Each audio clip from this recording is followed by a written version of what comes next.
Morning. Good morning. Good morning, Diana. Good morning, Noah. Yeah, And good morning. we've got Fiona joining us as well now. Everyone's coming in, and Andrew. All on time. Splendid.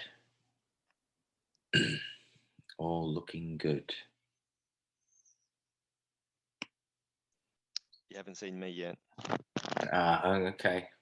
Okay. We have the whole team here. Everyone here. That's excellent. I'm just going to turn my side light on. It's a bit better, a little bit better. Super. Okay, let's just make sure I can see you all. There we go. Excellent. I think we have everyone. Super. Great. That's great. Thank you very much for rejoining us today. How is everybody? Is everybody well? Is it nice and sunny in Rome and in Zimbabwe? Excellent. In Rome is sunny for the time being. For the time being, okay. I always imagine Rome is gorgeous weather all the time, but I do know that it's not. But anyway, it doesn't matter. Super. Okay, excellent. Well, let's crack on. Let's not keep you any longer than we have to. Can you confirm you've got a black screen there with Albany and using communications and everything? Good, excellent. So the technology is working. Right. Okay. Well, let's press on. This is session 2, lesson 2. So each session kicks off with a lesson. So we're into session 2 now, and this session and lesson we'll be looking at linguistic mechanisms and behavioral techniques for injecting that little bit of spark into your presentations and public speaking. Okay. Quick lesson brief. We don't have to dwell on here much. We've all been through it yesterday. App workbook. Yeah, some of you are starting to do some stuff on there. We won't look any more on that, because the app workbook is your textbook for any future reference. But it just helps if you've read a bit on the subject before you actually come into these lessons. And it's just adds to that learning capability. Okay, module objectives, we've seen all those. What are we going to focus on specifically today? Applying the basic principles of psychology. So we're going to start going into the mind and looking at linguistic and behavioral mechanisms attached to that. Once again, so you can start really thinking about your audience and how you're going to use words and other communication, your tone, how it's said, what is said, etc., how it's going to actually resonate and work with the human beings that are in front of you. Yeah, really think about how we really engage them. That wakes them up and goes, yeah, okay, that's interesting. I didn't realize that. I want to listen to this more. I want to hear more about this subject. Okay, so that's where we're going today. But before we do that, I'd like to do a quick recap. And that recap is going to come from you. It says 3 things you learned from lesson 1. If you can think of 3 things from lesson 1, that's great. But one really juicy thing you learned from lesson 1 will suffice. So I'm going to go around all of you, and I want you to come up with at least 1 up to 3 things that you learned from lesson 1, actually from session 1, also when you were doing the assignment. Okay. So who should we start with? Let's start with Fiona. Fiona, 3 things you learned yesterday. Hopefully there's some things. Okay, so one of them, and I think the most important one for me, was the fact that there is no mystery to public speaking, or not as much as I thought, but that there is a formula, the message house you walked us through, that can really help us structure our presentation. That was one of them. That body language matters more than body language, and how we say things matter more than what we actually say.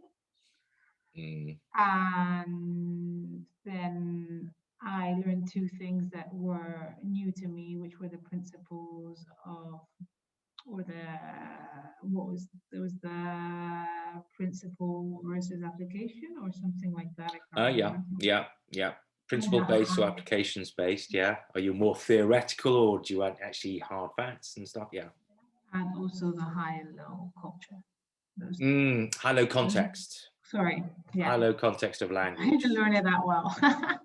No, that's absolutely fine. No, don't worry. No, you at least you have an idea in the back of your mind that there is this thing, high-low context, applications first, principle first, and if you want to study it more, you can go away and study it more. Thank you very much. I just on non-verbal communication. It oddly enough, it doesn't matter more, but it is extremely powerful. I think it's consider those three things: the content, the words, the way it is said, and the non-verbal communication. Consider them to be an exam. You've got to pass all three. It's like a tripos. You've got to pass all three. You can't think, I'm going to go into a presentation and I'm going to do really good body language.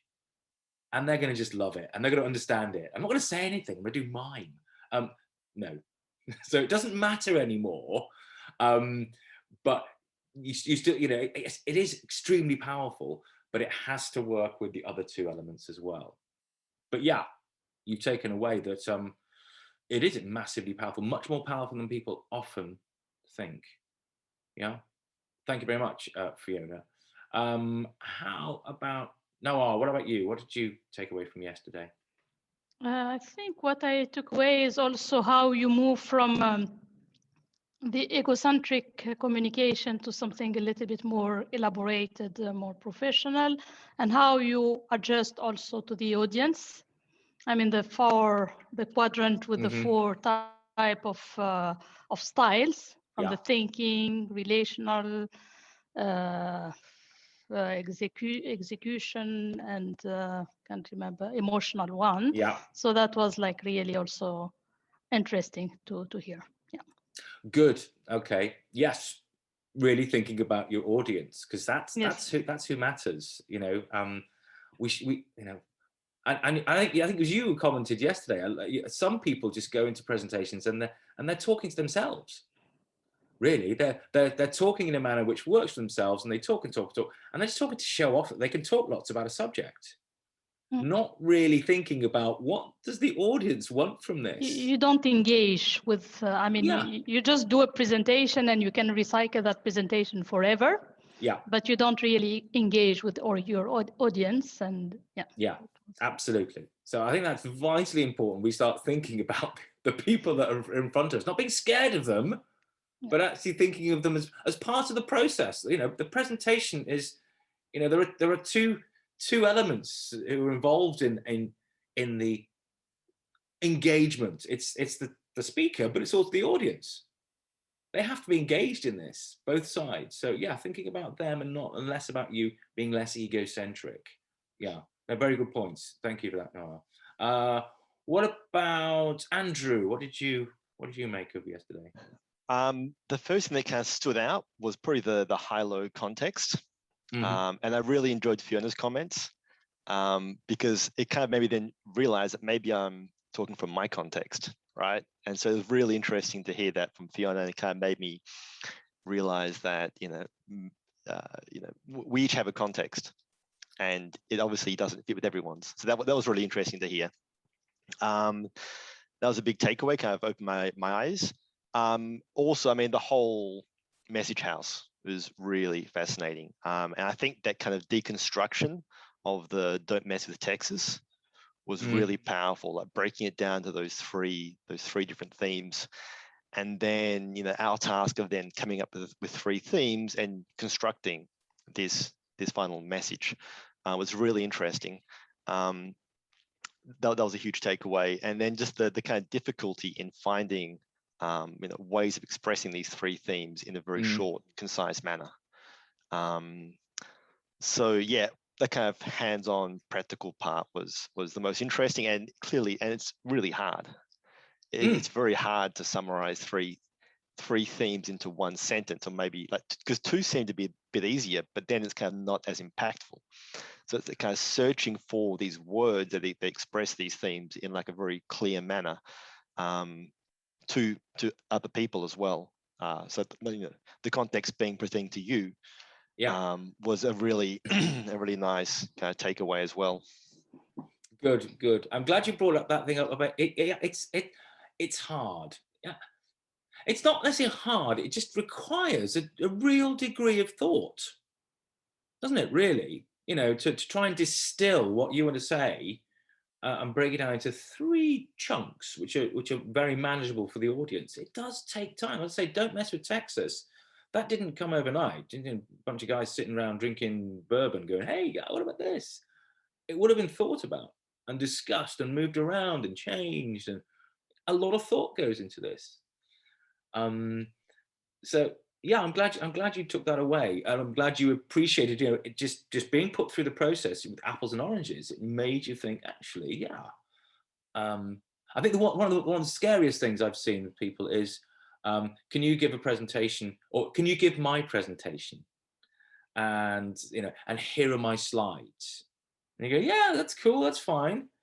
And then never really thinking about, okay, how's it going to work for me, and how's it going to work for my audience? How do I deconstruct what someone else thinks is a good idea for it to work for me? Yeah. And it's about, it's well, technology guy like yourself, disruptive, disrupt, move fast and break things, in the tech world. It's kind of like you've got to take an idea, pull it apart, and then put it back together again to make it work. And it's not necessarily hard, but it does take a lot of thinking through, and just casually going, oh yeah, I've got some slides, I can give a presentation. No, that's probably not going to really serve your purposes or the audience's in the end. It's just, yeah, it's quite an interesting presentation, didn't get much from it. Could have done, maybe my time could have been used better, but blah. No, actually thinking about it, it can be a much richer experience for the instructor, the presenter, and the audience. Thank you very much for that, Andrew. Diana, what about you? What did you take from yesterday? I agree with everybody else, and maybe I can add that about cultural nuances. It was interesting to acknowledge how much they matter in people perceiving things and understanding things.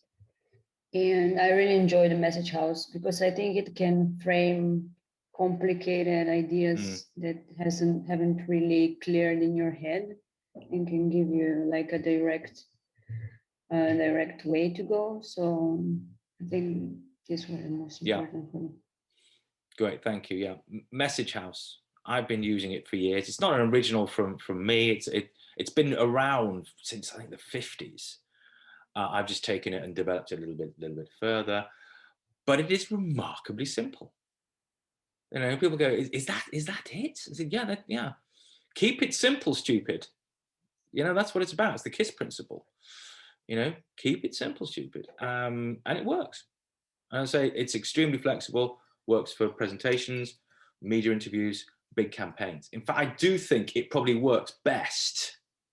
Even though it's flexible across the board, it works best in designing presentations and public speaking. I think that's where it works best. Great, thank you, Dana. What about Ilaria? What did you make from yesterday? For me, it's really the focus on the audience, and yeah, the four quadrants were those that made me think more about. It made me think more about the fact about where do I fit, and therefore what is my bias. Yes. Because where I fit normally determines, unless I think intentionally about the profile of the audience, determines the style of the message or the style of the communication without me even realizing it. So that was the principles first and application first was new to me as well. I hadn't thought about it. I mean, sometimes you think about it intuitively in a multicultural environment like the UN, but really thinking about the profile of the audience, and even more so reflecting about my profile and how it creates a bias into how I communicate. Yeah, that's a very good point. Actually, I've never really sort of just thought about it that way. But yeah, we talk about the audience and the way they work, But yeah, it's worthwhile thinking about yourself as well. Where do I fit into this schema as well? Because communication, although in a presentation it tends to be one way, you know, you have the presenter and the audience, there are questions afterwards. Yeah. There's communication also, outside of that. How do you fit in with, yeah. If I'm an activist emotional versus executional or thinking versus relational, then my presentation will be structured for the type of audience without me even realizing. Yes. And unless I'm aware of that personal profile and bias, I won't be able to adapt it to whichever audience I have in front of me.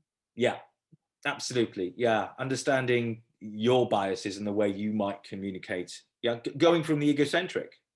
Yeah. Yeah, you can't, you know, to try and break away from the egocentric, you need to know what the ego yourself, what your ego is and how that's operating in a way. And that's I think where we're talking about.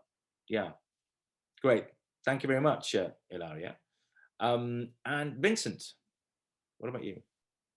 Yeah, actually mine were very similar to Ilaria's in that respect. The identifying the audience point is one that I think I'll have to try and keep in mind, because while I might not obviously be able to effectively categorize every person in the room or even the full room, it's useful to try and think about who exactly needs to be appealed to for different, you know, whether it's different sections of a presentation or a speech or whatever it happens to be. And maybe a way to include all of those things, or see if you can touch on all those bases when you're speaking about things. I guess it's something to be conscious of.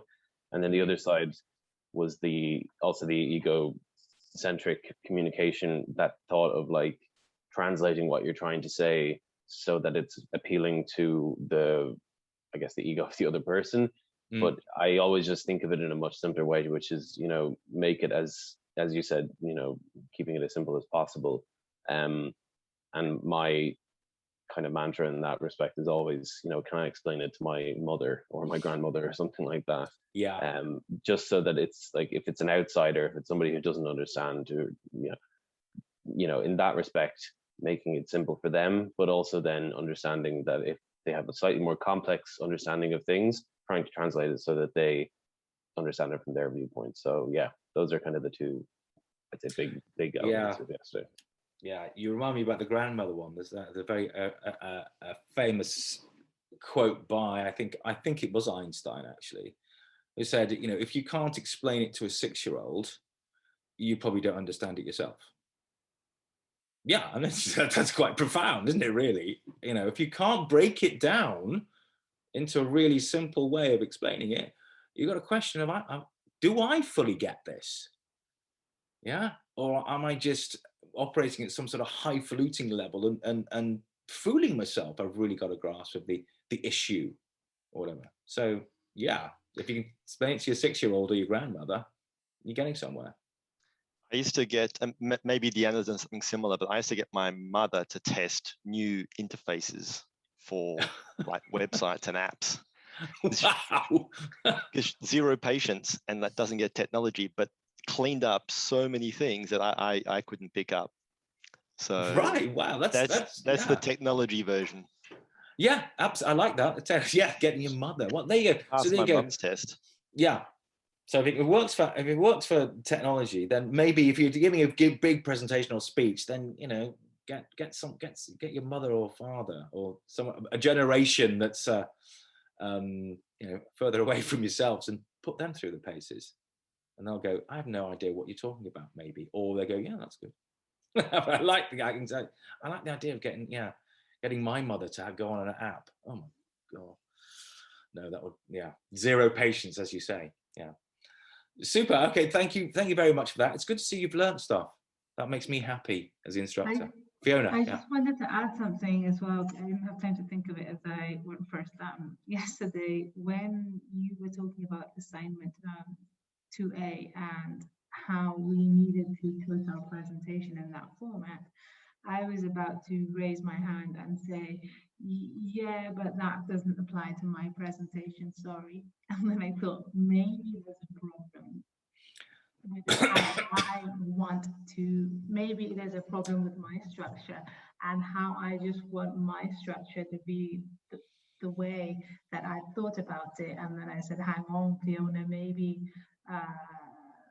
that's why you found it very complicated to communicate on this subject, because you are set on a structure that might not be working. Yeah. So, and maybe you don't have to say all of the points that you have, or all of the. Oh yes. So that's why I said, okay, let me be quiet and then see if I can work it in. And it turned out to be completely different to the narrative I had in mind. Good. Oh yes, that is great. Sense that all of the detailed points that I had made, because I thought I had about 5 detailed points, and I thought that those were meant, I had to have a thematic section for each, and it turns out that they could all be collapsed into a higher yes, brilliant thematic section. And yeah, so I just wanted to raise that my initial instinct at first was to say, sorry, yeah, but this message house is not going to apply to everything. But having that attitude that maybe there's an issue with the structure that I had in my head. Yeah, that's great. That's really good. Breaking out of this is my thing, and I've done it this way for years, and it's gonna be this, and it can't be messed around with. Maybe yes, that's worked for you, and you've thought that's okay. Breaking into another system, making really embracing the simplicity of something like Message House, and yeah, it can work. And I've seen too often someone come to the presentation, I've got all this information and I must get all this information, I must tell everyone all this information. And you look at it and you go, why? What's the point? Because I must get all this information across. And you go, no. Let's start again. Let's go back to first principles. Yeah, but I see it so often. I've got all this information, I must get it across. And it's hard because we know all of that information. And we think that just because we know all of that, we have to communicate all of that. But they don't know that we know all of this, and they don't need to know. And exactly. They don't need to know some of it.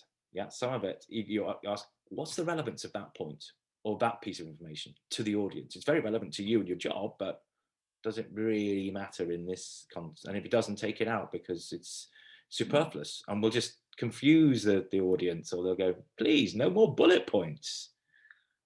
Death by bullet point. No. Yeah. No, that's great. That's great. You could take that and break away from the system you've used before. Good. Well, hopefully all this will make it a lot more simpler when you come to do it for real. You think, actually, yeah, keep it simple, stupid. Great. Super. Well, thank you very much for all that. Good that you're learning stuff. Let's do some more learning. Well, yes, obviously you had the Message House assignment yesterday, assignment 2A. I have looked at the ones that were submitted up till about a quarter of an hour ago. They're good.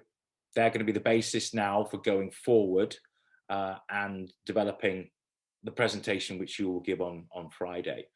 Yeah, so just having a look at the system now, because this is quite important for the Friday presentations. Let's just have a quick look.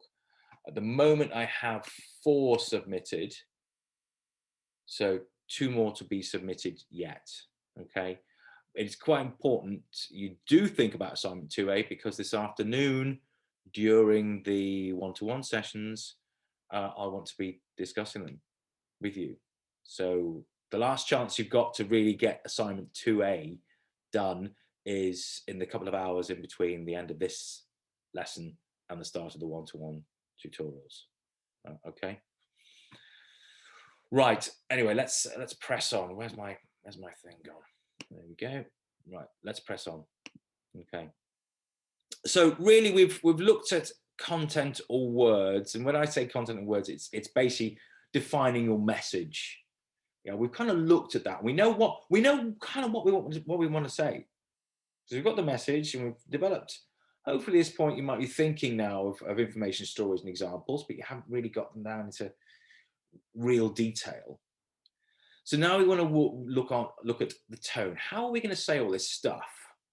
Yeah, the utility, the difference, this theme, that theme, this message. How are we going to actually deliver it? How? What's the tone going to be? Yeah. So we're going to look now at mechanisms in which you can start developing that tone. Okay. Linguistic mechanisms, as I've called them. Okay. And we're going to start with an example I'm going to give you. This works much better in the classroom, but hopefully you will get the idea. Back in 1980, there was in America, in the US, there was a big presidential race going on. Anybody want to know? Anybody know who that race was between? 1980? Have a stab at who that was? Who those two? It was. Is that Reagan? Reagan was one, and the other one was the incumbent, Jimmy Carter. Okay, so we had two. They had the incumbent, the President Jimmy Carter, and we had the upstart Ronald Reagan. They were giving a very big television debate to the American audience. Yeah, the TV debates had come in the previous decade. Now we're talking about balance of payments and American debt. And Jimmy Carter first came on to talk to the American public. And he talked about the American public, about the American debt, and I think it was $1 trillion then. I think it's a lot more now. It was $1 trillion. And he was talking about balance of payments and trade surpluses and trade movements and all this stuff. Interesting, technically fantastic. The economists were going, interesting, really good. When it came to Ronald Reagan looked at the camera and said, the US debt right now is $1 trillion. I have no idea what $1 trillion is. I can't imagine what $1 trillion is. He said, but I do know what one of these is. And he got out a dollar bill. So I do know what one of these is. And he said, and I do know if I went to the Empire State Building and I went into the ground floor, into the first room and put down a dollar bill and then put down another and another and another until I filled that room, I do know that if I went to the next room and did the same, $1, $1, $1. And if I went around the whole ground floor, filling every room with dollar bills, if I went up 77 floors, the top of the Empire State Building, filling every single room, every single lift shaft with dollar bills, then I would have $1 trillion. And that is what, ladies and gentlemen, Mr. Carter has saddled you with in debt. Who won the election? Ronald Reagan. Yeah, because he started to use linguistic mechanisms that the audience had to engage with what he was saying. They had no choice. Yeah, the economists were going, oh, trade surpluses, Jimmy Carter. They weren't the audience. The audience was the average Joe on the street, yeah, who took away from that, wow, that is a lot of money, and that's what my government has spent and owes. Yeah. Reagan also went into the fact that that dollar bill, yeah, that dollar bill on everybody's table, the blood, sweat, and tears that the average American had to go through to get a single one of these. Yeah, he used all these. He was an actor. Yeah, he was good at theatre. And this is where we're going a little bit with linguistic mechanisms. Yeah, that's the theatre of language. But I think that was a classic case of Reagan using some linguistic mechanisms, which we'll talk about now, which meant the audience could not ignore what he was saying.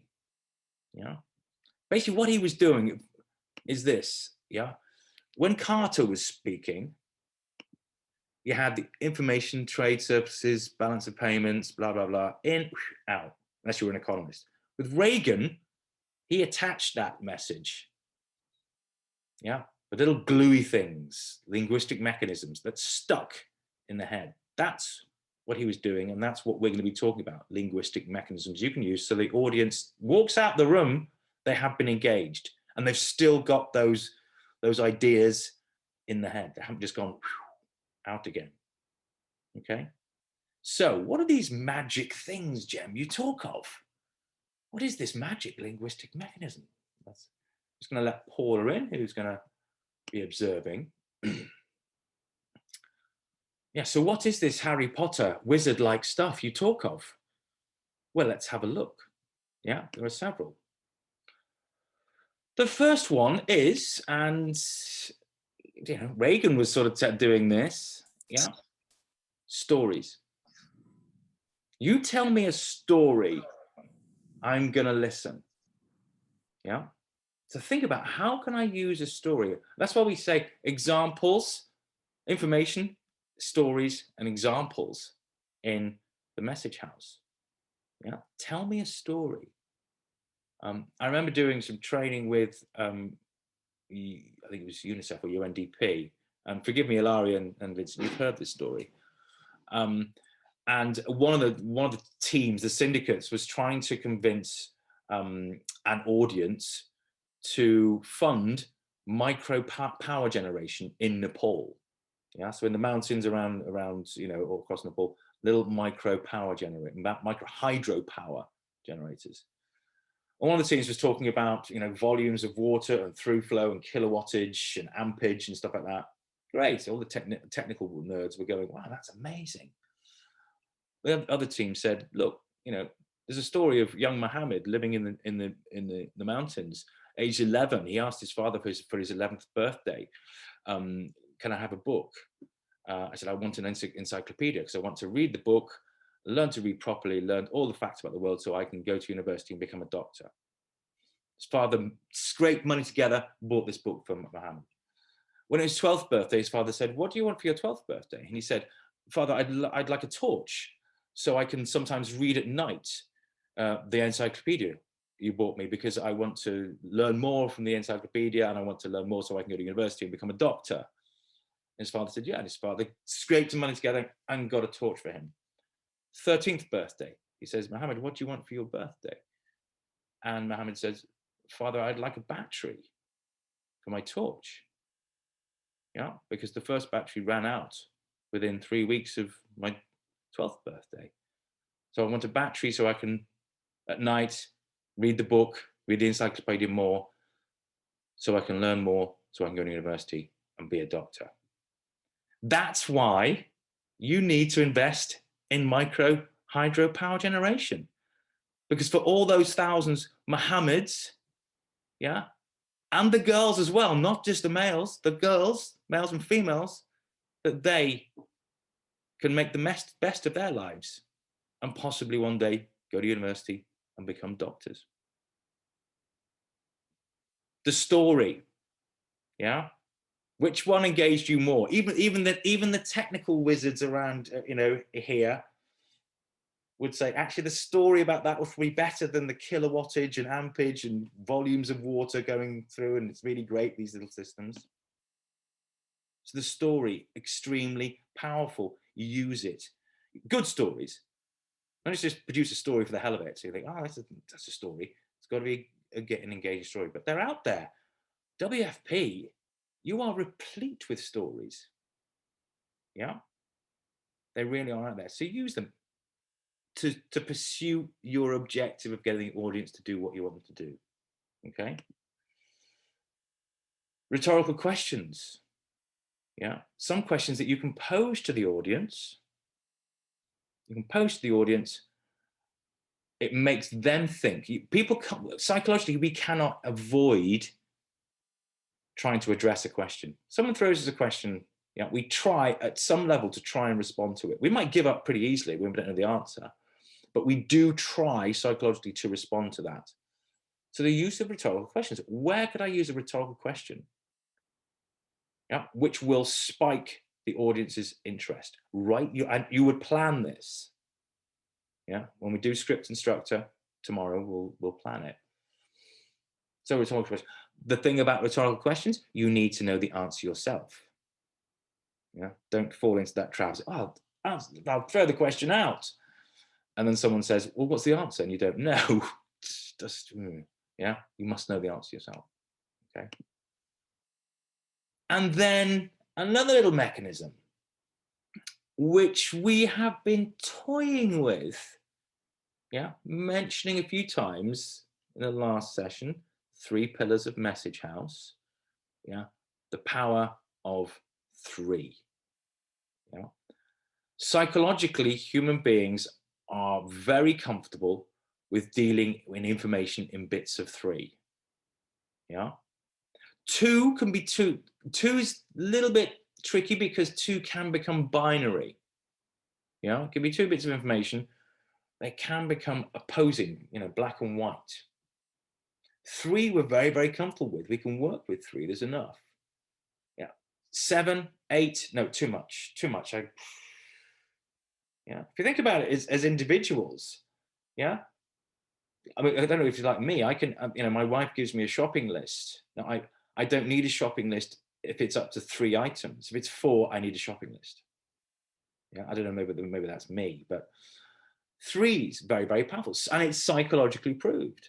And if you look back through history, yeah, they're there to see. And also cross-culture. Cross-culture, it's there. Yeah. Buy this toothpaste. It's bright, white, and fresh. Ad man's dream. Yeah. Work, rest, and play. Yeah. That was another ad, you know, that was part of an ad man's thing, but actually it goes deeper into English language, yeah, as that triumvirate: work, rest, and play. Yeah. Lock, stock, and barrel. It's another English use of 3s. Yeah. If you want to sell a house or a property, what's the most important thing? Location, location, location. Yeah. Why not location, location?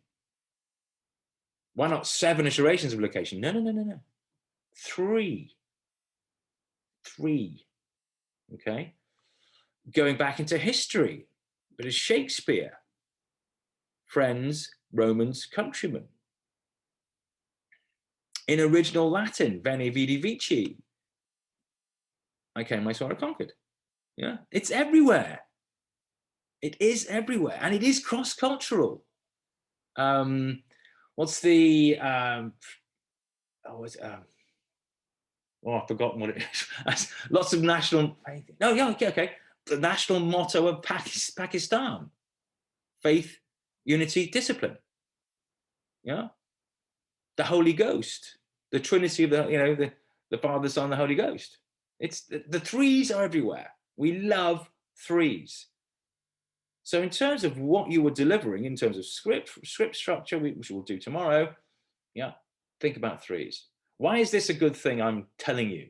Well, ABC. We have 3 themes, but even within those themes, you can still use bright, white, and fresh. Yeah. This new WFP food program, it's bright, white, and fresh. Okay, not quite that, but use of 3s, very, very powerful. Yeah, this is why marketeers use it all the time. Yeah. And also you can take it further. Yeah, not just bits of words, but into full speeches. Here we go. This is Barack Obama. Yeah. And when the night grows dark, when justice weighs heavy on our hearts, when our best laid plans seem beyond reach. 3. Okay, so it's not just gemming Cambridge, making this up. Yeah. Winston Churchill. Never in the history of human endeavor has so much been owed by so many, by so few. Tell me and I forget, teach me and I remember, involve me and I learn. 3. Okay, that's Benjamin Franklin, attributed to Benjamin Franklin. Actually, many people have claimed that. Yeah, I think I might claim it myself as well. Okay, so 3s. Think in blocks of 3. You've got 3 themes. Yeah, within those 3 themes, the way you structure your language, and you prepare this and practice it, Very powerful. Also, analogy. This is the way I put it, analogy.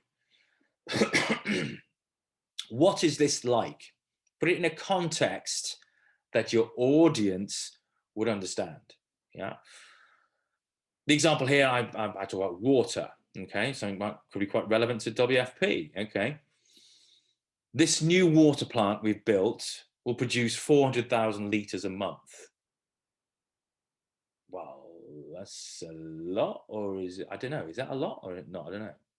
Well, that's the same as providing 20 litres per household in the town per day. Ah, okay. Now I can understand it.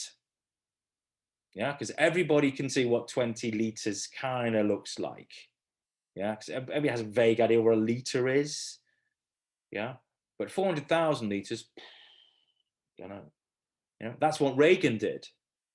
Yeah, what is $1 billion? Yeah, no idea. Yeah, well, he put it in another context. Yeah, and we'll come back to how he did that in a minute. So put in a context that works for your audience. Yeah. This is when, you know, especially the technologists come and go, this is, 20,000 exabytes per second. You go, yeah, I have no idea. It sounds great. Is that a good thing or a bad thing? I don't know. Yeah. Well, what does it actually mean for me? Well, it means that actually my laptop will react 3 times as quick or something. Oh, no, I can understand. Yeah. Put it in an analogy. It is like this. It's the equivalent of this. Okay. Next one is actually talking specifically about figures. Yeah. Once again, your audience, how do they deal with figures? And also, how can you use figures judiciously, honestly, and correctly to help you service your needs? Okay. And what I mean by this is, example of this, say 88% is nearly 90%. Is it not? Is that true? It is. I'm not lying, am I? Mathematically, that is a perfectly legitimate thing to say. What does the audience remember? 90%. Okay. Likewise, 62% is a little over 60%. Okay. Mathematically, that is a perfectly reasonable thing to say. It does depend whether you want to, ramp up your numbers or bring them down for the purposes of achieving your objective of the presentation. Yeah. If I want to really boost my numbers, really raise and give them power, I'd say, well, this is nearly 90%. If I don't want to, I want to bring it down and say it's 80%, 88%. Yeah. So you see where I can be flexible with the use of numbers. Yeah. To serve my purpose. Yeah. And also thinking about your audience, put it in a context which works for them. Yeah. Percentages. Some people, yes, might find percentages a little bit confusing. 90% is the same as 9 out of 10. Most people will understand that. It's especially when you are working in country. Yeah, I think amongst WFP people, percentage is not a problem. Probably amongst donors, not a problem. Sometimes elsewhere, you might think, actually, I need to think of this put it another way. 9 out of 10. Most people will work with that. So think about using the use of your figures. How do I use them to boost them or diminish them, and put them in a context which works for your audience? Okay. Then there's this one. It's not the greatest example, this one. That picture is a souffle. Okay. And this is where we're going to talk about maxims or cliches. Yeah. Especially local ones. Yeah. This task we've got ahead of us, it's not going to be easy, but to make a souffle, one has to break eggs. Okay, well, that's a cliche, it's a maxim, but the reason that these maxims, these sayings, these phrases which have been imprinted in our our language culture over decades, centuries, the reason they're still there is they work. People do respond to these maxims. You know, bird in the hand is worth two in the bush. Yeah, in the right context. This is going back to high context, low context a bit, isn't it? Yeah. So using maxims and cliches, some people go, oh, cliches, it's so cliched. Well, yeah, actually cliches do work. Don't overdo cliches, but in the right context, they can really, really work. And especially if they are relevant to your audience. Yeah. This one I've just said here, to make a souffle, one has to break eggs. How many of you understand that or have heard it before? Sometimes to make an omelette, one has to break eggs. Hands up, digitally hands up, who's actually heard of that before? Yeah. Okay, so I think three of you have heard it before. Okay, so half of my audience are going, yeah, what's the souffle thing going on? What's that mean? Yeah. So in this case, half my audience it didn't work for. Now I have an international audience here, so it's sometimes more difficult to work to. But there will be maxims and sayings which will work. Okay. So think, what's a maxim that I could use and is very relevant to this? It just, you know, it illuminates exactly what I'm trying to say. Don't be afraid to use it, especially if it is one that's highly relevant to your audience, especially if you're in country, you know, you're working in Mogadishu, say, you know, there will be local maxims in Mogadishu. Okay, are there any relevant ones I could possibly use, which, you know, local representatives would understand and go, ah, yeah. So use of maxims. Then painting the picture. Yeah, this is what Reagan did again. Yeah, the $1 trillion in the Empire State Building. I can picture that. I can see it in the mind's eye. Yeah, I know exactly what the Empire State Building looks like, and it's huge. And it's filled with dollar bills. I can imagine that. He's playing with the image narrative. Yeah. Paint me a picture of what's going on. And the example I give you is a real example. A few years ago, I was doing some of this work for the Royal National Lifeboat Institute in the UK. And they have, it's a charity, yeah, a charity that brings in public funding, yeah, so that they can have lifeboats around the UK, which are publicly funded, nothing to do with government, okay? They had presentations, they'd go around, send teams around the country to local donors, to, you know, the public, and give presentations. Say, this is what we do, you know, can we have your money, basically. And the centerpiece of their existing presentation was this. Let me just bring it up. Was that. Most of their presentations would have this on a screen, yeah, or as a poster, and they would talk to this and go, look, we've got all these lifeboat stations, yeah, and these boats and these types of boats, and they're this big, and yeah, so it costs a lot of money to fund this, so we can help people, you know, give us your money. That was the crux of what they were doing, and they brought me and another team in to do something, because it wasn't really firing up. You know, it wasn't getting people to reach into their pockets and their wallets.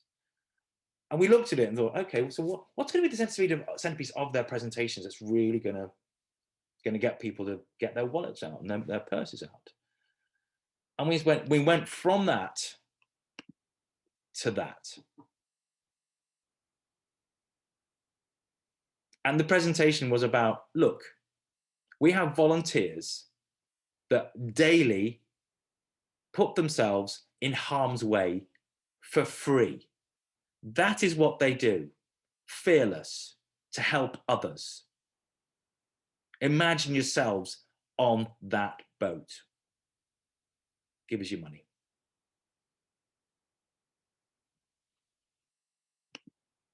Would you rather hear that? Or would you rather hear that about that? Which one was more successful? Yeah, the image narrative. People could go, my God, really? That's the kind of, I mean, I know lifeboats, but yeah, that's a regular occurrence for these volunteers who do it for free. They don't, if they can do it for free, surely you can give us a couple of pounds. Yeah, that was the thing. And it captured the imagination. Yeah, it painted a picture for people. And they were much more willing to go, yeah, this is a worthy cause. Yeah. Paint me a picture. Paint me a picture. Okay. Then there's this. I couldn't really find a good picture for this, so I stuck with this. It's from a children's story, Some Smug Slug. But where am I going with this? How am I enticing you into some linguistic mechanism with some smug slug? Well, it's all about alliteration. Yeah. We love, as human beings, that cadence of alliteration. Yeah. So using the same phonetic sounds over a few words. Yeah. To ride roughshod. Yeah. Someone has great plans and someone comes in and bulldozes and says, no, there's a load of rubbish. Ride roughshod over these plans. Method to the madness. Yeah. Fast, flexible, and forward thinking. Yeah. Hopefully that's World Food Programme. Fast, flexible, forward thinking. Yeah. So alliteration. Think about where you can actually alliterate, especially if you've got threes. Yeah, fast, forward, and fast. What was that? I can't remember now. Fast, flexible, and forward thinking. Yeah, they could be the themes. Yeah. I'm explaining this, and my themes are about flexibility, speed's fast, and the way we are innovative. Oh, forward thinking. Oh, yeah. And keep coming back. Yeah, fast, flexible, forward thinking.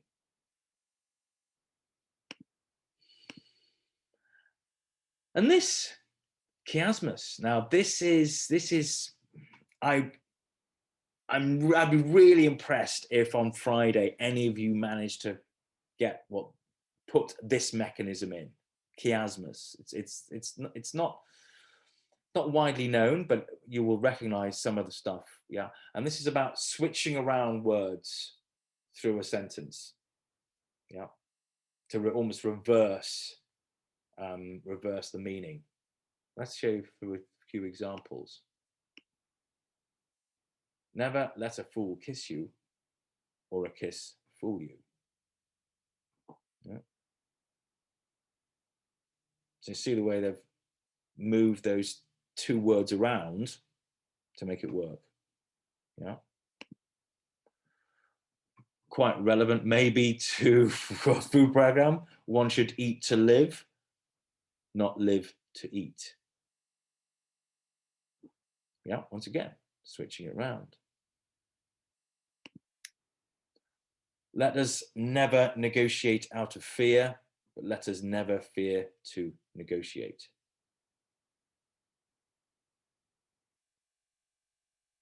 That one was from John F. Kennedy, written by his speechwriter Adlai Stevenson, who did a lot of this actually. Ask not what your country can do for you, but what you can do for your country. That was another John F. Kennedy one.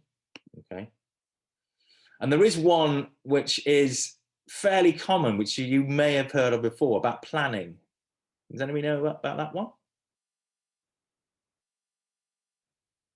Ilaria, I think you may have. Can you say it again? There is a very common business phrase which is around planning, which uses this mechanism. Vincent? Isn't it failed to plan and plan to fail or something like that? Yeah, failing to plan is planning to fail. Yeah, so that's quite a common one in the business world, but that's a chiasmus. Yeah, that's switching around. Yeah, Quite clever stuff when it works. I'd be really impressed if you get something out like that in on Friday. Yeah, but you know, you use ones which already exist. You know, we come back to cliche. You know, why not use something that's been proved before? If you think actually this is about planning and failing, yeah, use it, or come up with a new one if you can. Okay. Also quotes. I'm not going to. Well, I'm going to come up with some quotes later on, but quotes, very, very powerful. Yeah, really good quotes from other people: Mark Twain, Winston Churchill, Shakespeare. Local context. You know, we've got an international audience here. There will be very, very profound quotes, which you know are well known by your audiences. If they work for your purposes within your presentation, then use them. Yeah. Most people who give these quotes, they're dead and buried, and actually they probably quite appreciate their words living on and being used by others. So don't be afraid to use quotes. Yeah, to use quotes. And finally, before we go into a little bit more in detail in the sensory perceptions of linguistic mechanisms, is reiteration. And the reason I bring, well, who's that I've just brought up on the screen there? You recognize him? Martin Luther King. MLK himself, Martin Luther King. Okay. Reiteration, Martin Luther King's 1963 speech, probably the most famous, still the most famous English language speech of all time, is his 1963 speech. And there's a good reason why, because it's absolutely fantastic. But he uses reiteration. He reiterates his point. Yeah, he's not afraid of coming back and reiterating his point. Yeah, think about that in your presentation. You've got 3 themes. You've got a message. You've got an overall message. Yeah, if that message is powerful and you think, actually, I don't want to just use it once. Yeah, fire it off at the start. I'm going to keep coming back to it. Then, yeah, reiterate it. Reiterate it. Yeah. What was Martin Luther King's most famous phrase that he reiterated over and over in the speech? Can you remember what that was? I had a dream. Yeah, I have a dream. I have a dream. Yeah, there were other reiterations in there as well, which we can look at in a minute. But I had a dream. Yeah. So there are the main linguistic mechanisms I think are very useful, and you should use in any of your presentations to engage the audience. Yeah, because all of a sudden it goes from that dry transmission of information to a tone which the audience cannot help but engage with. So stories, rhetorical questions. I can't avoid trying to respond to a rhetorical question. 3s, nice. I can easily handle, you know, bits of information in 3s. Yeah. An analogy. Oh, it's like this. Yeah. When he said several million things, oh, but now he put it in the context that now I understand what that means. Yeah, making it easy for me as the audience. The numbers, using numbers, yeah, to either boost them or diminish them, and in a context which works for the audience. Maxims, those key phrases, which sometimes feel as if they've been overdone, but that's because they've been done and done and done and done and done because they work, especially if they're locally relevant. Painting a picture, yeah, start making my mind's eye see things that will work for you. Alliteration, nice comfortable cadence. I like listening to that. Chiasmus, clever. I see, yeah, the way that's done. Yeah, difficult one. A quote, yeah, because quotes are, you know, quotes live on because of their value. So don't waste it. If there's a good quote that is relevant to your presentation, use it. And then reiteration. Yeah. oh, don't just reiterate for the sake of it. It's got to be very solid piece of information, part of your theme, maybe your key message, but it makes me, it hammers home to me the importance of an aspect of what you're talking about. You know, I can't really avoid it. Okay. So they're the how many have we got? 11 key linguistic mechanisms that you can play with. But we haven't quite finished with linguistic mechanisms yet. Okay. Because as the word linguistic implies, this is about language. And language works best when it starts playing with our sensory perceptions, which then work on our emotions. And what do I mean by that? Well, I'm going to use Martin Luther King's speech just to highlight some of the way that he put words together, and all good orators do, but he was supreme at this. The way he used words and put them together to really evoke a sense within the audience, different senses as well. Okay. And in terms of, maybe I should put the link on, well, actually, yeah, it's quite tricky. I would say if you really, really want to become a good orator, speaker, then you do, and I'm not going to play it here because actually the video player isn't actually operational. Actually, you've got time to go and do this yourself. I would say 6 minutes of speech from 1963. Go on YouTube, yeah, and watch it. I've always said that actually, in medical terms, this is probably the best way of assessing someone's medical condition. Because if you watch that and listen to that speech, and if you don't have hairs on the back of your neck raised, you might as well be clinically dead. Really, yeah? Because it is so, so powerful. And watching 6 minutes of Martin Luther King is probably more than you will get from me in the next few days, yeah, in terms of real powerful oratory. So I recommend you do that. But let's just be a little bit more forensic right now. I recommend you just go and do that in your own time. But let's look at what the sort of things he said. This is from that speech. Yeah. Look at the words in red there.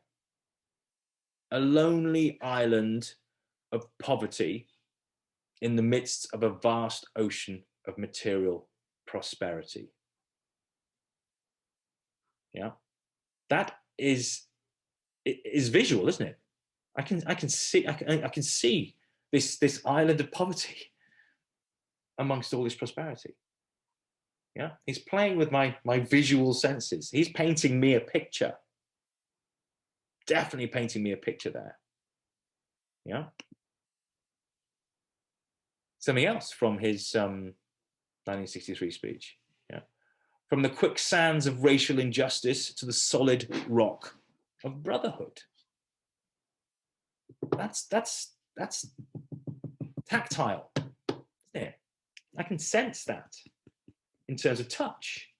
He's playing with my sense of touch. The quicksands of racial injustice to the solid rock of brotherhood.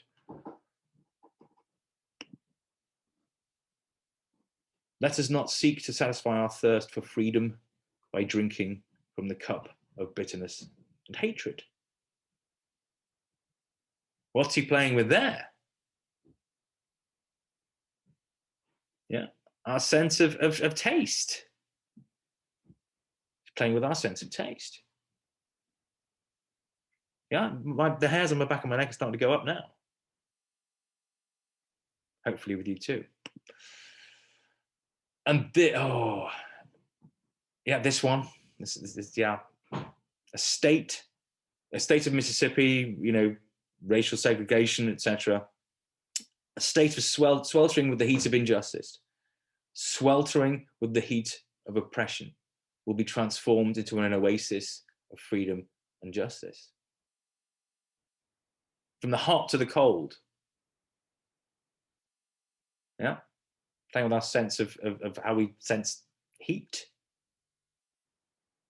With words, that's all he's doing. He's using words to invoke that.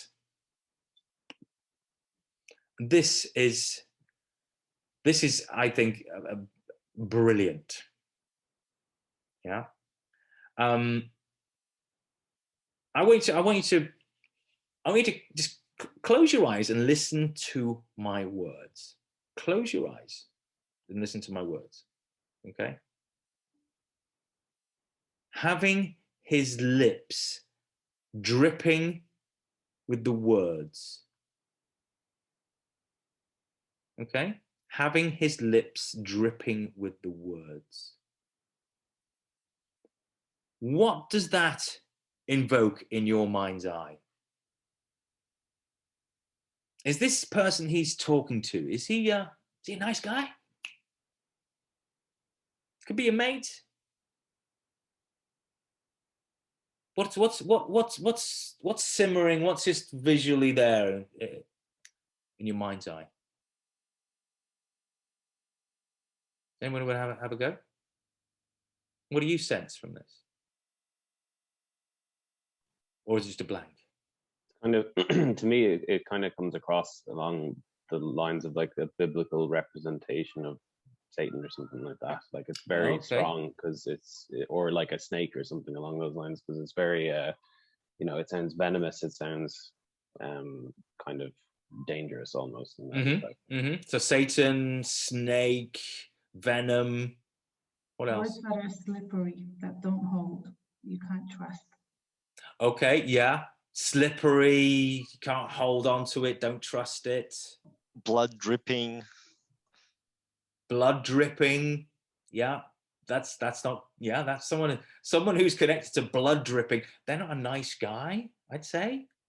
Yeah. What else? Anybody else? Okay, well, I've heard others. I've heard, vampire.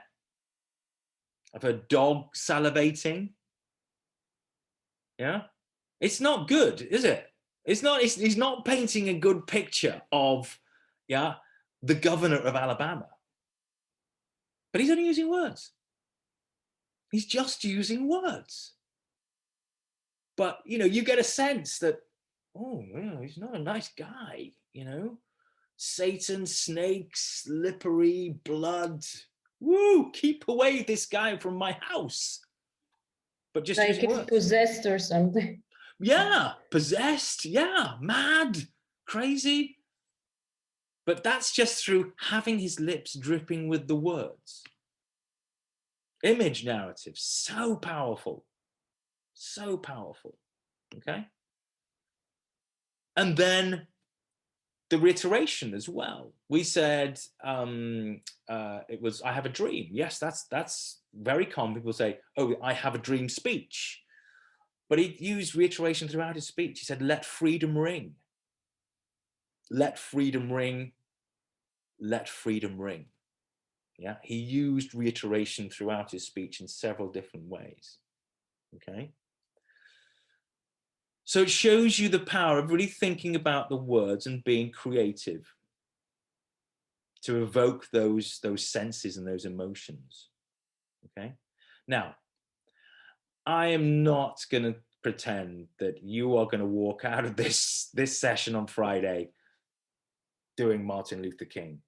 Yeah, I am not proposing you get or evangelistic about your stuff, and every time you go into a presentation now you're going, right, everybody, whoa, this is the way it's going to be. Let freedom ring. I have a dream. I have a dream about the food security cluster. Yeah, I have a dream about the new WFP app. No, I'm not saying you do that, but you can go some way towards it. The problem I often find is what I'll show you in a minute. Andrew, you've got your hand up. Just a quick comment on one of them in particular, and that is the use of quotes. So maybe I've been to too many tech conferences where I kind of see quotes being used in a very grandiose kind of way for something which is actually quite usually insignificant. And I don't know, for me, maybe I'm the only one here, but for me, often I see quotes being used Yeah. like either really out of context or it's not really, like it's a huge quotation to something which is actually really insignificant. And to me, it puts me off.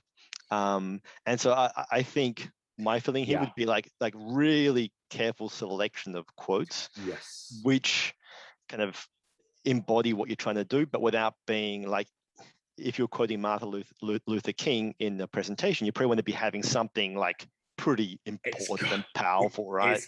It's got to be absolutely relevant.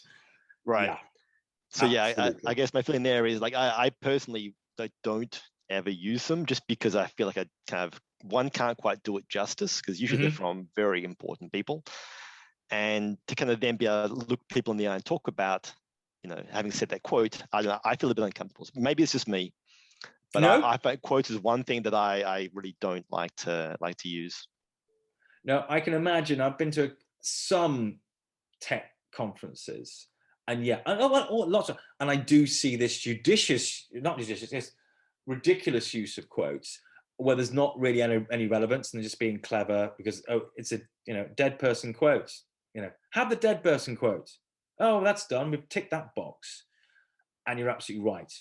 Yeah, those quotes have to be relevant, absolutely relevant to what you are discussing. And when we look at script and structure, when we look at the circular storytelling and using a grabber at the start and at the end, a quote can be very powerful, but it has to be, it can't be just hanging out there. It has to be utterly linked. And sometimes you have to, you know, even explain to the audience the relevance of a very powerful quote to what you're talking about. Yeah. So yeah, there is a danger in using quotes. There's a danger in all of these. You go over the top with all this stuff, and all of a sudden it's just a mix of linguistic tricks and stuff. People go, yeah, it's really clever stuff, but I have no idea what he's talking about. Yeah, Vincent, you got your hand up. Yeah, and I'm actually glad that Andrew brought up the issues around kind of the relevance or placing of quotes, because I was going to also mention that it can be quite jarring sometimes. But as well as, you know, kind of overly grandiose quotes being used in unsuitable settings, which I've also seen a lot in, you know, they'll be talking about HR issues and they'll bring up a quote from, you know, Martin Luther King, and it doesn't fit. It's quite crazy. Yeah. But the other kind of suitability aspect is knowing the audience's cultural background and the place of the person within that, because and I've seen it a couple of times. For instance, you wouldn't maybe necessarily use a quote from Ronald Reagan about justice if you were speaking to a Central American country, you know, or an LGBT group or something like that, or Margaret Thatcher in an Irish context or something like that. It's always a bit of a, it might be suitable in certain situations and locations, so it might be worth looking into the background of the person who delivers it in order to make sure that it's not going to be, you know, instead of being met with like a bit of interest or, you know, kind of illustrating your point, instead people dwelling on it and saying, can't believe they said that in front of a group of people like this. So it was a very memorable presentation for the wrong reasons. Exactly. Yeah. Once again, going back to knowing your audience, and working for the audience's benefit. So all this stuff you're using, it's not for you, it's for them ultimately. So using the right quotes and making sure they're not out of context, or they would upset the audience. And as Andrew said, you know, not making them work, making these words work, and not just being random flashes of someone else's brilliance, which have no relation to what you're going to talk about. Yeah, absolutely. Yeah. And as I said, I'm not saying you have to use all of this stuff. I'm not saying that you should walk out of here trying to be Martin Luther King. Definitely not. But I think you should aspire to that kind of creative thinking in using these mechanisms, yeah, to make sure they work for the audience. Unfortunately, but this is what I too often see. Yeah, I'll just throw these up for you now. You know, if Martin Luther King had been a different person, yeah, here we go. track record of interethnic inclusiveness, Like a dreams UN and bureaucrat. implementation. Yeah. Let me see. Okay, we're going to mainstream those individual dreams. Yeah. We're going to use the Let Freedom Ring approach. And oh my gosh. Yeah. Oh, let's have some bullet points. Yeah. The Let Freedom Ring is going to be all across these places. We're going to do New Hampshire. We're going to do New York. Oh dear. Yeah. Oh, we're going to have a geographic overview of those, the Let Freedom Ring practice. We're going to operationalize some best practice with our civil rights action. Yeah, the nation's creed should be implemented more inclusively. Ethnic groups to which inclusively mainstream best practices should apply. Yeah, and I like it's all of God's children as well. You know, not just all these other black men, white men, all of God's children. And of course, main points going forward. Yeah. So if Martin Luther King had delivered that, yeah, on the steps of the Capitol in 1963, we'd have never heard of him again. Unfortunately, he didn't. But just imagine if you know someone had decided to actually deliver that. Oh dear. So that's what we don't want. I don't expect you to end up at the MLK 1963 speech, but really, I don't expect you to be anywhere near what you've just seen here. Yeah?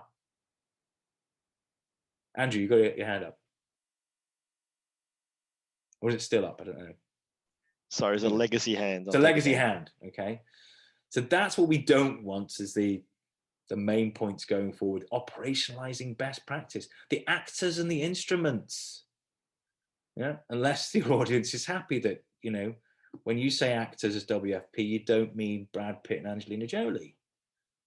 Unless you do, of course, I don't know.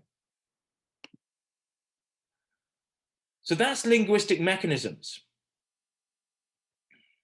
Are there any questions or comments at this point before we start playing with that? And we will be discussing it more in the one-to-one sessions. Any more questions or comments at this point? It just, when you put the last few slides, it's just shocking how that could 100% be a UN presentation. 100%. And it's like, it's just shocking how much, probably people who have communication as their job in WFP are more sensitive to how bad we talk, but people who are not communication specialists, it's just shocking how much we do it all the time. We don't even realize how much we do it, and it's terrible. So, yeah. Yeah, and it's not just common, it is common throughout UN, so I've worked with many agencies, but it's not just common to UN, you know, business, corporates, blimey, you know, yeah. Noah, what do you reckon? Yeah, no, but just related to that, I'm really wondering how much, I mean, we are all completely stuck in our own jargon, whether UN or I guess for some other businesses, they have their own jargon. And I think if you move a little bit away you expect that also. You expect that as a speaker, but as an audience, you expect that kind of jargon. And I'm a little bit, I don't know how to handle that, yeah. No, absolutely. You know, jargon, if it works for your audience, if you're amongst, you know, if you're briefing to people who are very, very, very familiar with all the jargon, that's not a problem. That's absolutely fine. The problem comes when you go in and you deliver the same presentation you gave to people who are very familiar with this to a bunch who aren't familiar, and you're using that same jargon, then it becomes a problem. Yeah. Once again, it's knowing your audience. How do your audience, you know, actors and instruments and clusters, yeah, within WFP, yeah, we're cool with that. Outside WFP, actors, instruments, clusters, I'm not quite with you when you use those words, and then you're bringing down barriers between me and you. So yeah, you got to consider your audiences. Don't abandon jargon completely. Yeah, make it relevant for your audience. Yeah, Vincent.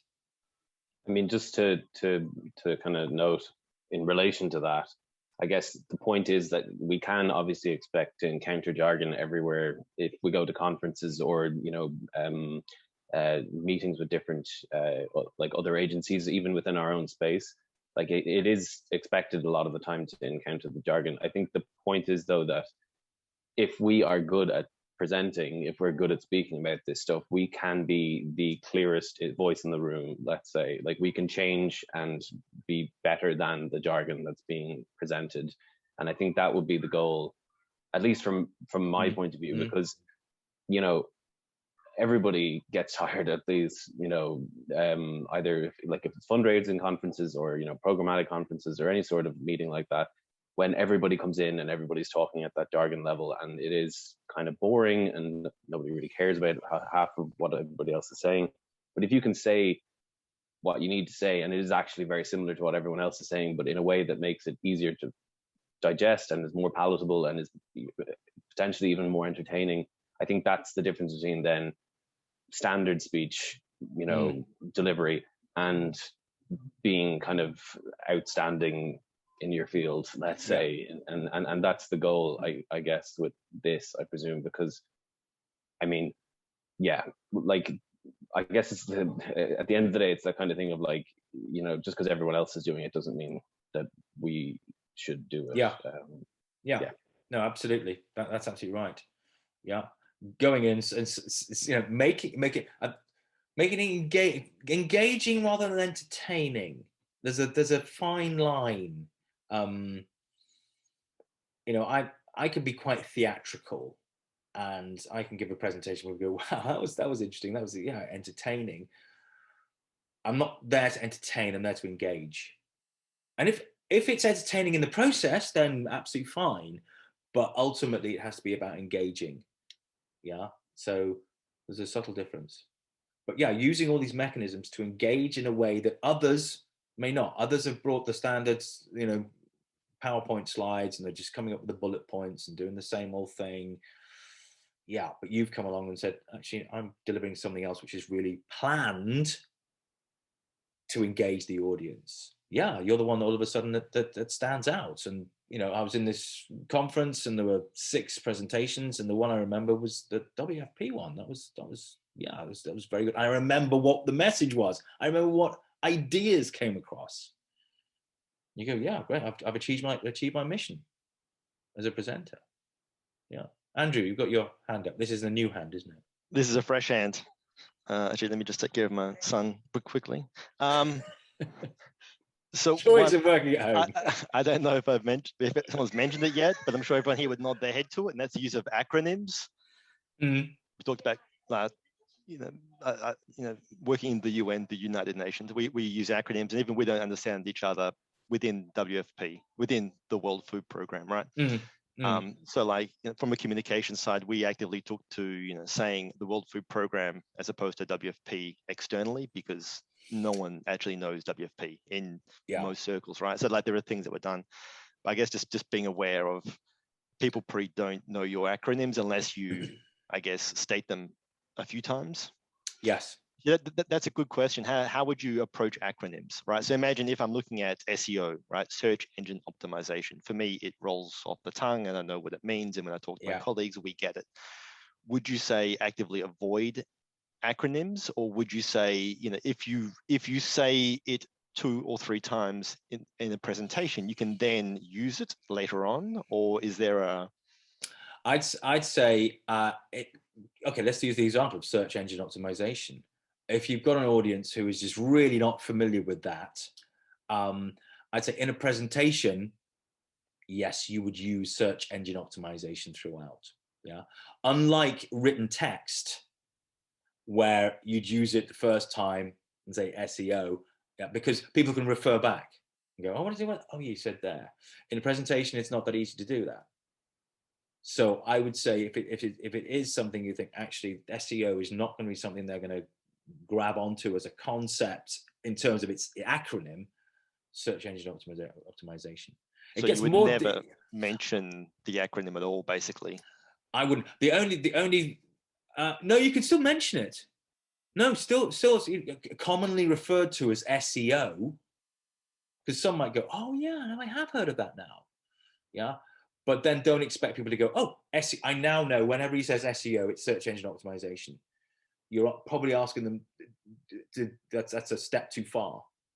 Yeah. The problem does come when you have, I can't even think of one, when search engine optimization, it's quite easily said. If you've got an acronym which is like eight words long, and you've got to keep repeating it over and over again, that becomes a bit of an issue. And that's when I'd say, okay, how do I ensure the audience can quickly reference that back? And I'd be thinking, okay, where do I have this? So if I'm giving a presentation, do I ensure that that word is boxed off even? Yeah, almost like a glossary of difficult words I'm going to be using, but I can't be using them all the time because it would just double the time of this presentation. Yeah, think about that, or maybe on a flip chart. We're going to talk about visual aids tomorrow. Maybe on a flip chart, have that acronym and what it means, and you say, look, I'm going to be using this word a lot. Yeah, I could state the whole word out every single time. I'm not, because it's going to be inconvenient for you and for me. Yeah. Once again, making it that the audience has got to be made to feel this is so easy to understand and engage with this person. Yeah, you're not making me work. I can easily just take this in and go, yeah, I should do this. So any barriers, remove them. Yeah, so an acronym, if it's a really difficult acronym, but you're going to have to use it a lot, and you think, I can't say it out in full all the time. How do I make it easy for the audience to go, oh yeah, he means that every time he says this? Okay. Like Andrew, you probably know this book, the one that it's for user experience, and it's called Don't Make Me Think. Don't make me think, yeah. So you have to design websites, huh? Don't make the user Yeah, think. absolutely. Yeah, it's making the consumer journey as easy as possible. You know, make me think. I don't like thinking. Thinking hurts. Yeah, so making it, don't make me think. Yeah, absolutely. Okay. Well, in that case, what we're going to do is we are going to do an exercise and a cup of coffee at the same time. Okay, because I'm just nice like that. Okay, we're going to do a linguistic mechanism exercise. Okay, we're probably going to take about half an hour to do it, during which time you can grab some grab a coffee as well. Okay, we're going to use the same syndicates as we used yesterday. Yeah, keep the apple team and the orange team together. Hey, yeah. Woo.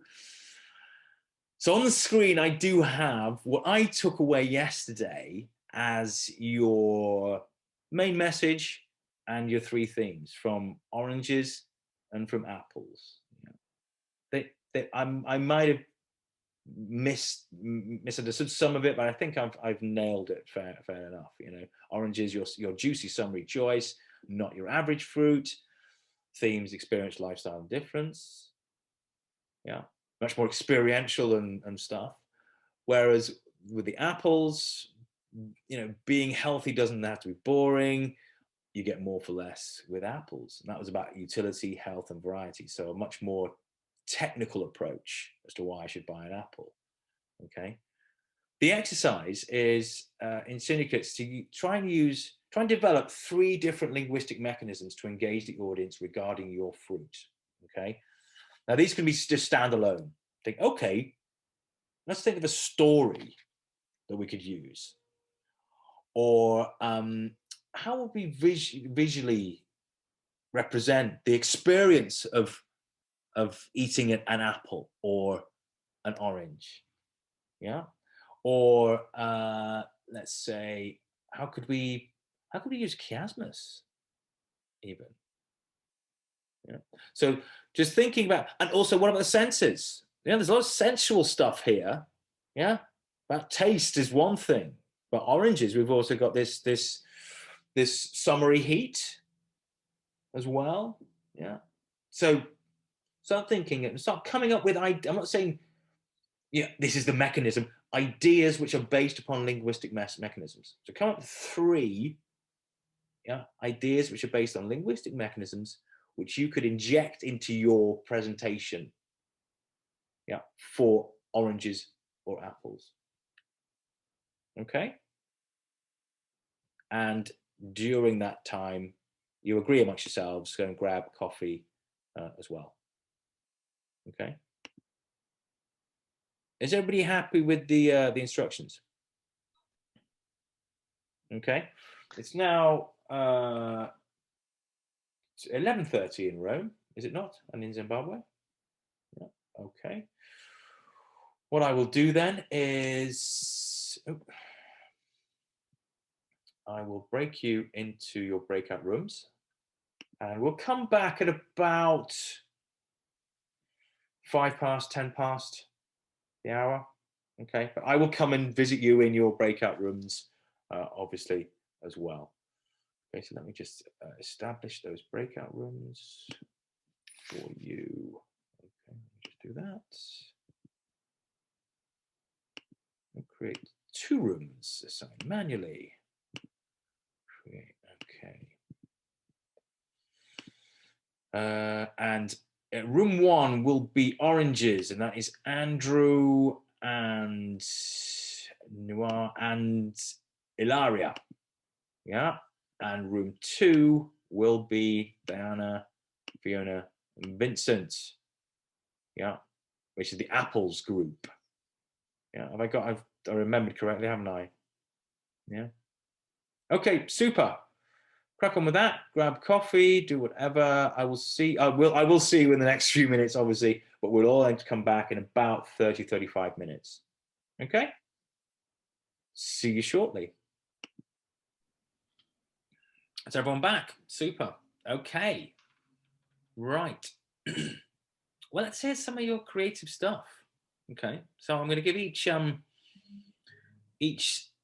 team a couple of minutes just to explain how they might be more creative with their language in the presentation regarding their fruit using linguistic mechanisms. Okay. It's as straightforward as that. Okay. So let's start with team apples. Yeah. So apples. Let's hear how you're going to spice it up. Sure. We worked on a document that I have, so I'll just maybe read through it, and then I'll let Fiona and just brief on it. Yeah. And Diana just add anything that I didn't include. Let's say. Yeah, we were looking at the 3 areas of utility, health, and variety, and so within the kind of realm of utility and why apples are kind of useful. I guess one of the questions that we could ask is there a more convenient snack than the apple? You know, it's portable, it's protected, and it's powerful in lots of senses, you know, health-wise, etc. I mean, and here's a nice little tagline or maxim: after all, an apple a day keeps anyone away if you throw it hard enough. Then another utility point would be that, you know, a good story to tell in order to or scenario to use would be, you know, you're late for work, you've woken up late, you're really hungry, you need something to eat, but your hands are full of, you know, bags and laptops and all the rest of it, and you have no time for breakfast. But in that instance, what is better than being able to use your one free hand to grab a healthy snack that you don't need to peel? You just give it a quick rinse or a wipe and it's ready to go. You can eat it on the go, minimal waste, no bags or anything to hold on to. It's very easy to use in that respect. And then we also wanted to repurpose one of our points from yesterday, but the using the rule of 3, the fact that apples are cheaper, tastier, and more useful than other fruits, just a simpler kind of version of that point. On the health side of things, it's been proven that eating just 2 apples a day gives you all the benefits you need in terms of you know, getting your fruits in. So in that sense, less is more. Another point kind of related to that would be, you know, to explain, or another scenario is explaining when, you know, you're at the end of your day, you don't want to eat a full big meal to keep you going, but you need something to make you more alert, fill your stomach a little bit, and there's nothing better than a light snack like an apple to keep you going. You can also, have it anyway. Diana mentioned that she has it with peanut butter, which is, I think, a nice variety option to put out there as well. And then the last story in relation to health is just to tie it back to an emotional point. Like when you were younger, you'd be running around your family house or whatever, and your grandmother or your mother would give you an apple, and you would have all the energy that you need to keep playing and keep having fun, and that is still relevant today in the sense that it gives you all the energy you need to keep going. And then lastly, in relation to variety, one of the other points you raised yesterday is that there's over 7,000 varieties of apples in the world. That's enough choice for anybody. That's just a quick use of some facts and figures. And then also, if you don't have time enough to make coffee at any time during the day, don't worry. Apples also give you the same level of alertness, energy, same high, caffeine high as a cup of coffee. So, and that's been proven, I guess. So that's some of the points. Fiona or Dana, is there anything else you want to include? Cover them all, thank you. Yeah, right. Thanks. Okay.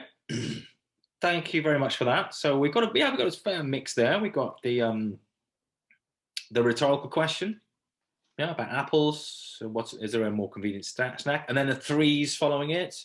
Yeah, the protected, portable, powerful. Powerful, interesting. Okay, powerful. What's that mean? I don't know if you look at that. Story, imagine. I like the story, imagine. Yeah, imagine, you get up a bit late, gotta get to work, can't have a full breakfast, grabbing your stuff, dropping it all over the floor, picking it up, gotta get to the train, whatever, still hungry, need some energy, apple. There's no other fruit you can easily eat to get your breakfast, to get your energy before you get to work. It's so convenient, so easy, so fast, whatever. A story, I can see I do that occasionally. I'm late and I miss breakfast. Good story. Threes, again, cheaper, tastier. And I can't remember what the last one was. Another story about the grandmother. Yeah, your grandmother gives you, take me back to my grandmother. Yeah, apple. Yeah, that's right. Also, I like, the use of that, an apple a day keeps everyone away if you throw it at them hard enough. Yeah.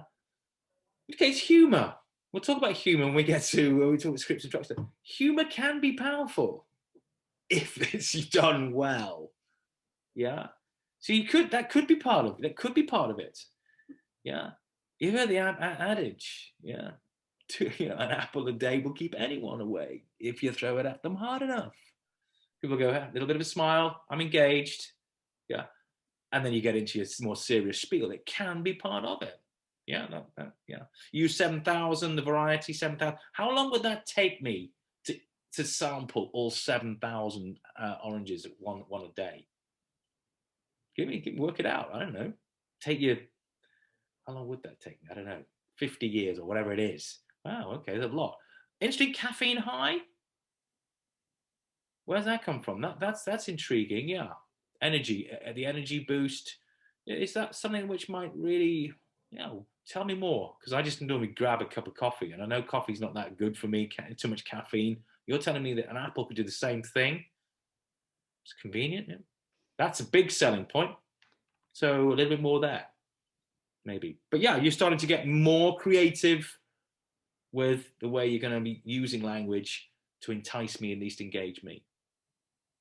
Okay, thank you. Okay, I'll give oranges a chance to comment on yours in a minute, but first we're going to hear oranges and then you can comment on theirs as well. So oranges, fire it up. Tell me all about it. Okay, so our strategic message from yesterday was your juicy summary choice, not your average fruit. Just a bit of a recap. And our themes were around experience, it being like a lifestyle fruit, and about it being different / kind of semi-exotic for somebody who's in Cambridge.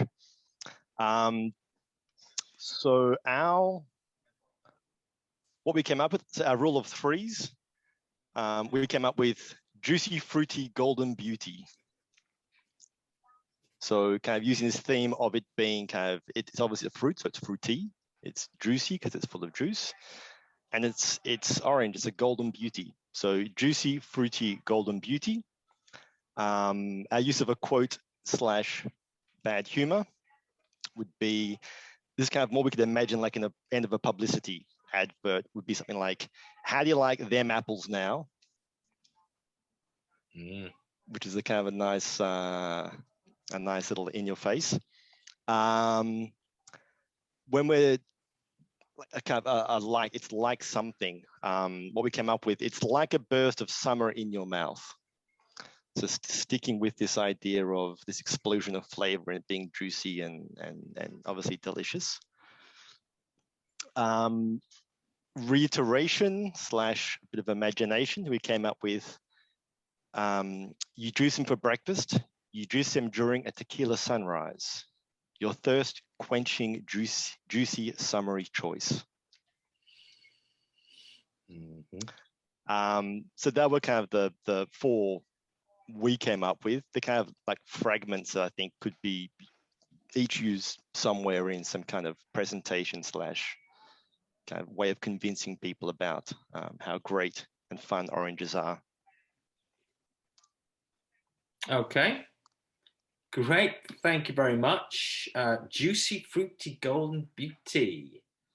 Yeah, we didn't talk about poetry, but yeah, I'm kind of liking that. That's certainly making me think. You know, it's engaging me.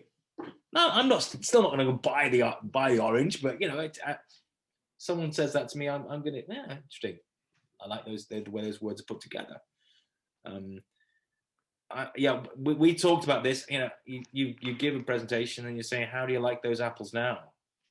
You know, comes from a film. Good. Well, it's an old saying anyway. Good Will Hunting, well-known film. I knew of the context of that, so it would work for me. And I thought, yeah, that is pretty good. Explosion of taste in your mouth, was it? The explosion of juice in your mouth or something? Or it's like a burst of summer in your mouth. Summer, and a burst of summer in your mouth. Yeah, okay. Yeah, that's evocative. Gives me it starts playing with the senses. Yeah, burst of summer in my mouth. Wow, cool is that? Yeah, okay. And the reiteration of juice. Okay. So both you know, apples and oranges, both syndicates starting to really be more creative with their use of language now. Okay. So I think we're heading towards really making what could have been a very straightforward presentation on selling oranges and apples. It's getting a little bit more engaging. Okay. So at Team Apples, any comments you've got to make on Team Orange? Vincent, what do you reckon? Yeah, I thought some of those are really good. It's something that I noticed that I think it's not actually just Team Orange, but also our side is a little bit guilty of to a certain extent, is the taglines and maxims and that sort of stuff, like the trying to, you know, communicate the essence of the product or whatever it is in a quippy little statement. Sometimes I don't know if there's actually a word limit or a character limit or whatever on it, but it can, once it goes beyond a certain point, it becomes too long. And in my head, it immediately, like, I'm like, what, how did this sentence even start, kind of thing. Which again, it's not just something that their team did. I feel like some of our, you know, maxims or taglines also suffer that. And it's just, you see it in advertising in, like, I don't know, with like local brands in countries where they haven't got some high paid ad executive to come up with a single, you know, quippy little sentence to sum it up. So it's just something that I think it caught me a couple of times on their side, and then I went back and I realized during the process of coming up with ours or reading out ours, it was also like they're kind of a mouthful sometimes. So I don't know if there is actually a character limit on those kind of things where it goes beyond that, and then it should just extend into a full story, let's say, or something a bit longer. And I also, since you decided to drag apples into your little advertising side of things there, Team Oranges. I've got one bet as well. Aren't you glad you chose apples? So yeah, take that back. Ooh, that's good. Okay, yeah, that is pretty good. Competitiveness is being brought out in me here. Fair enough. Yeah, yeah. You make a good point about, if you're going to have a tagline, which is very advertising centric, but yeah, there's I don't think there's an official character limit, but yeah, there's a point beyond which you think actually this is no longer working as a brief tagline. It's now become something else, and maybe is an example, and we want to flesh it out. Yeah, I mean, this is why the ad agencies they test their messages. They test the messages, and even change a single word here and there to see if they work. Obviously, you haven't got that luxury, but yeah, thinking about, does this actually work as a catchy phrase, or is it just too much? I like the way you say, yeah, you get to the end of it and you've forgotten how the sentence started. That's not helping the audience at all. Yeah, absolutely. So yeah, good points there, Vincent. Anything else from Team Apple on Team Orange? Okay. Well, in that case, Team Orange, what do you think of Team Apples? All very fair points from Vincent there from Team Apple. I also love the joke. It's very good.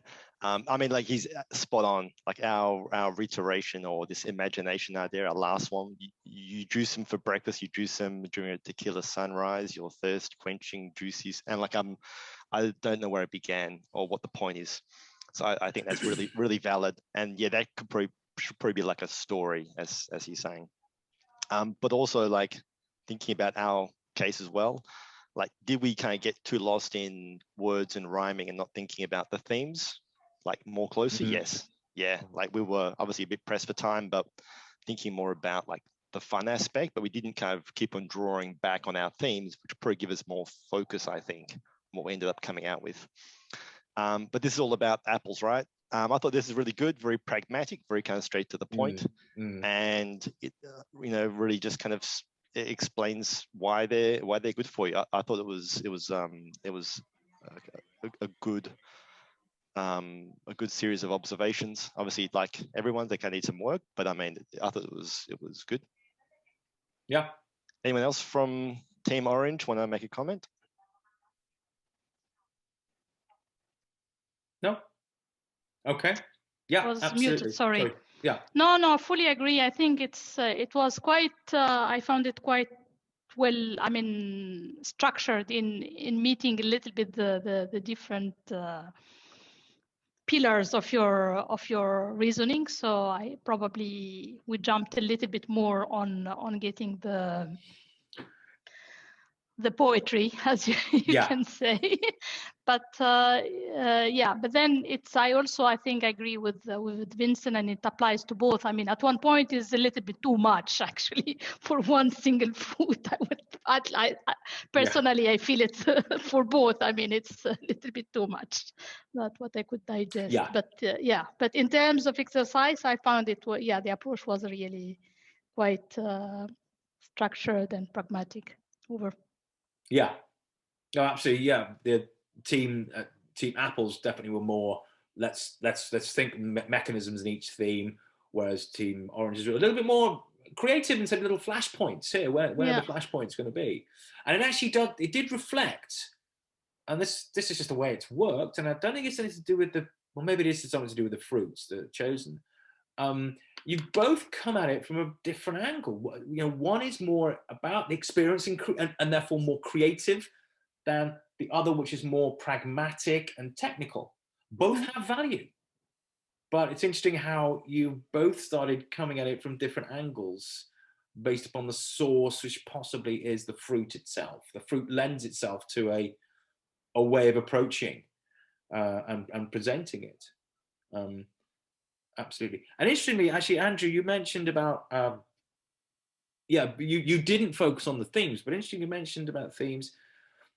You could, this is the creative process that an ad team, maybe they could have gone, experience, lifestyle, difference.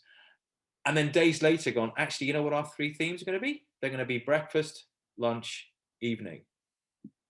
and the way that oranges could have such, you know, you'd have such experience with orange in the morning, yeah, fruit juice, sunrise, you know, something at lunchtime. They could have, you know, you could have actually gone, let's actually change our themes to something else. Yeah, but that's through the creative process of thinking, how am I going to really engage the audience in this? Yeah, so you don't need to stick to your themes. It's you know, it is an iterative process. Yeah, but your themes are pretty good. Okay, so hopefully at this point you're appreciating that you can start being a little bit more creative with your language using these simple mechanisms. Yeah, you don't need to just be very technocratic and say, here are the bullet points, I'm going to give you a load of data, and if you have that data you will obviously agree with me. No. Yeah, we can be a lot more creative with our linguistic mechanisms. Okay, but let's move on to another aspect. The linguistic mechanisms are more about the way you use language to engage me.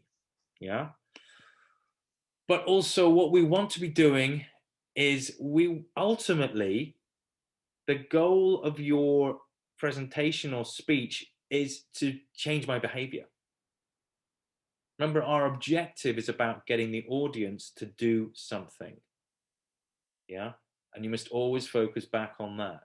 Yeah, in communications, the World Health Organization have something called SOCO. Yeah, which is the single overarching communication objective. Makes about any communication you're doing with the World Health Organization, you must be able to identify the SOCO. Yeah, that's from media to presentations or whatever. It's the same with here. Identify your objective, know your objective, and your objective will be about changing my behavior in some way. Okay, I want the audience to do this. That means I don't want them to change behavior. So what techniques can we think about, yeah, which can once again go back into the, injected into your use of language and the presentation itself to persuade me to do something. Okay, some are more relevant than others. I'm going to use something called mind space, which is a mnemonic. Yeah, so each letter stands for something. Some are more relevant than others. This is a general communications schematic. Some are more relevant than others. So I may skip through some of these, but some of them are very, very relevant. Okay, and also of interest in terms of behavioral psychology. Okay, so M, yeah, messenger. We are heavily influenced by who communicates the information. Okay, think about this. If you dislike someone, how does it affect your willingness to take their advice? You're all perfectly rational human beings, but if you dislike someone, how does this affect your willingness to take their advice? Unless you are a robot, it does. You can have the most highly qualified person to give you advice, but if you don't like them, you'll be reticent to do so. Why? They may be the most highly qualified person to give you the advice, but no, I don't like them though. We do it. You all do it. Anybody who says, no, I'm never affected by that. No, you're not. You're a human being. You will be affected by that. Okay? So it's important that, you know, as the speaker, yeah, the presenter, you establish yourself as a credible source of authority, one in which the audience can have a degree of trust in. Yeah? So it has to be the right person. Yeah? So if it's for a very big presentation, sometimes you have to think, am I the right person to do this for the organization? And if I'm not, should I be speaking to my boss and going, I don't think, you know, this might not work. Yeah. If you are, that's fine. But if you are, then you should also, and we'll talk about this in Script Instructor, make sure that the audience knows that you are credible as a messenger to be engaging with them on this subject. Yeah.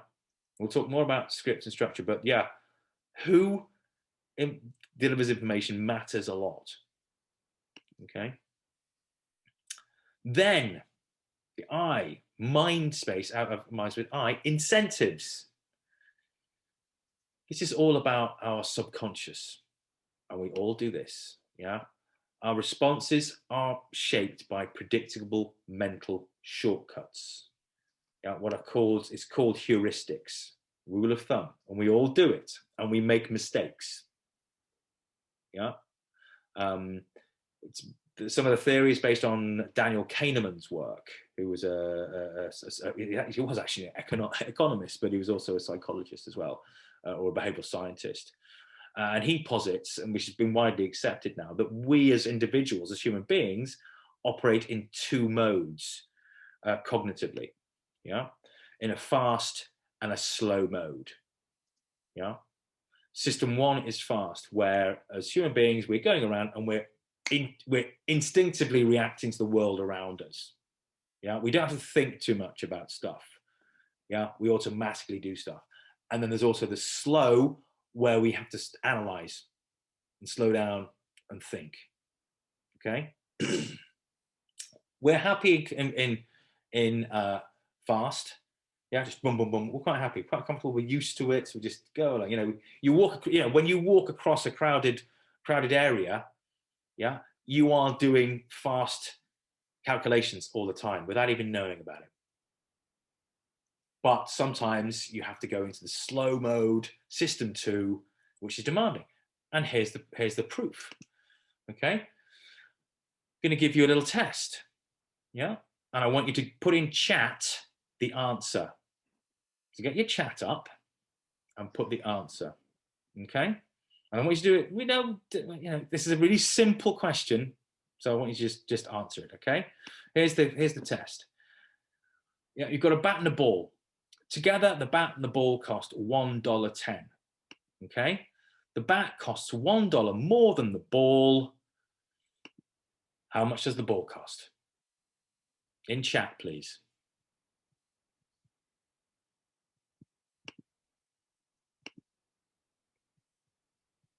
Yeah, okay, all done. It's not a difficult question, is it?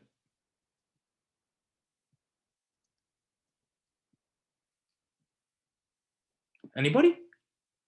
Oh, here we go. Got some messages coming up. 10 cents, 10 cents. Yeah. Anybody else? Come on.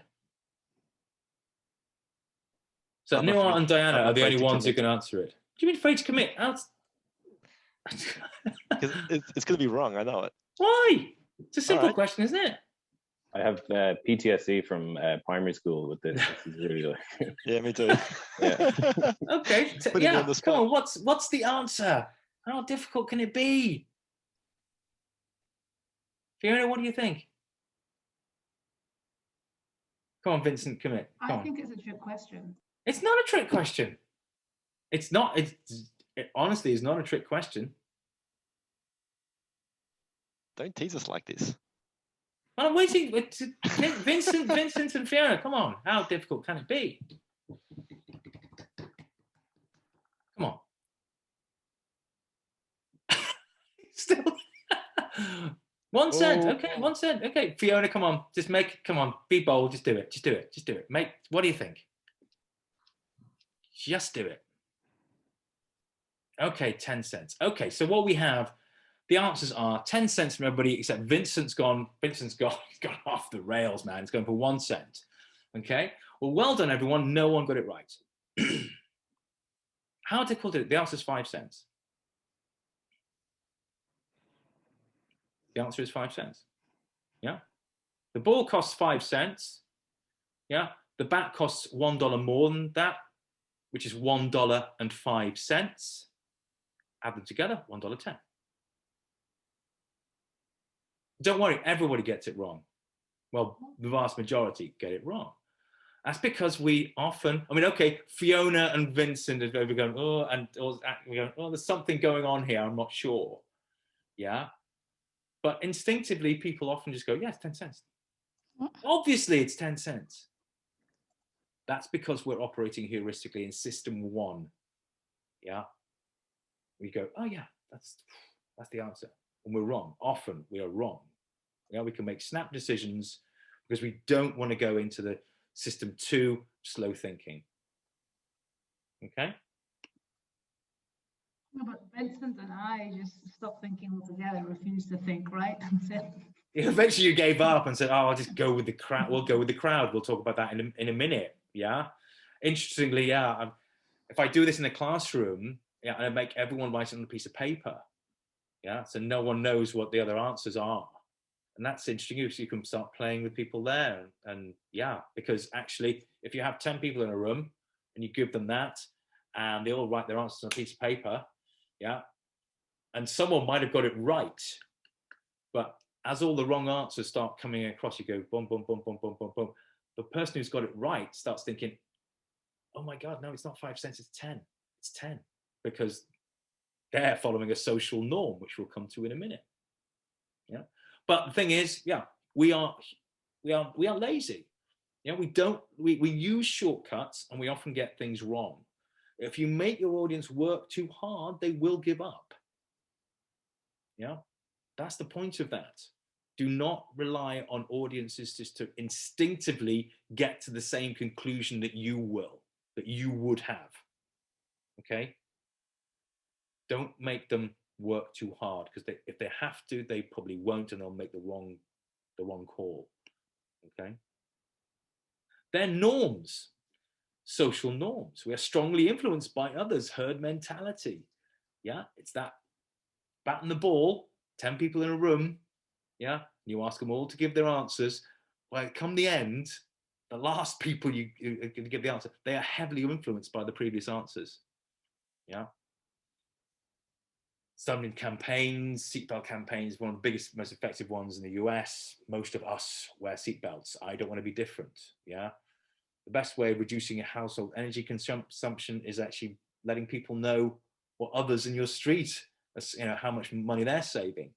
This is a classic, yeah, in hotels across the world, yeah, where you'll see in your bathrooms about towels that, hey, save the planet, and reuse your towels and stuff.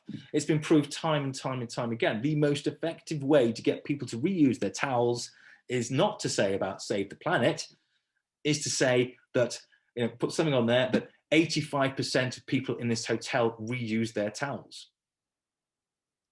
You're more likely to reuse your towel if that's what you receive, because you don't want to be a maverick. There are mavericks, obviously, but the vast majority of us don't want to be mavericks.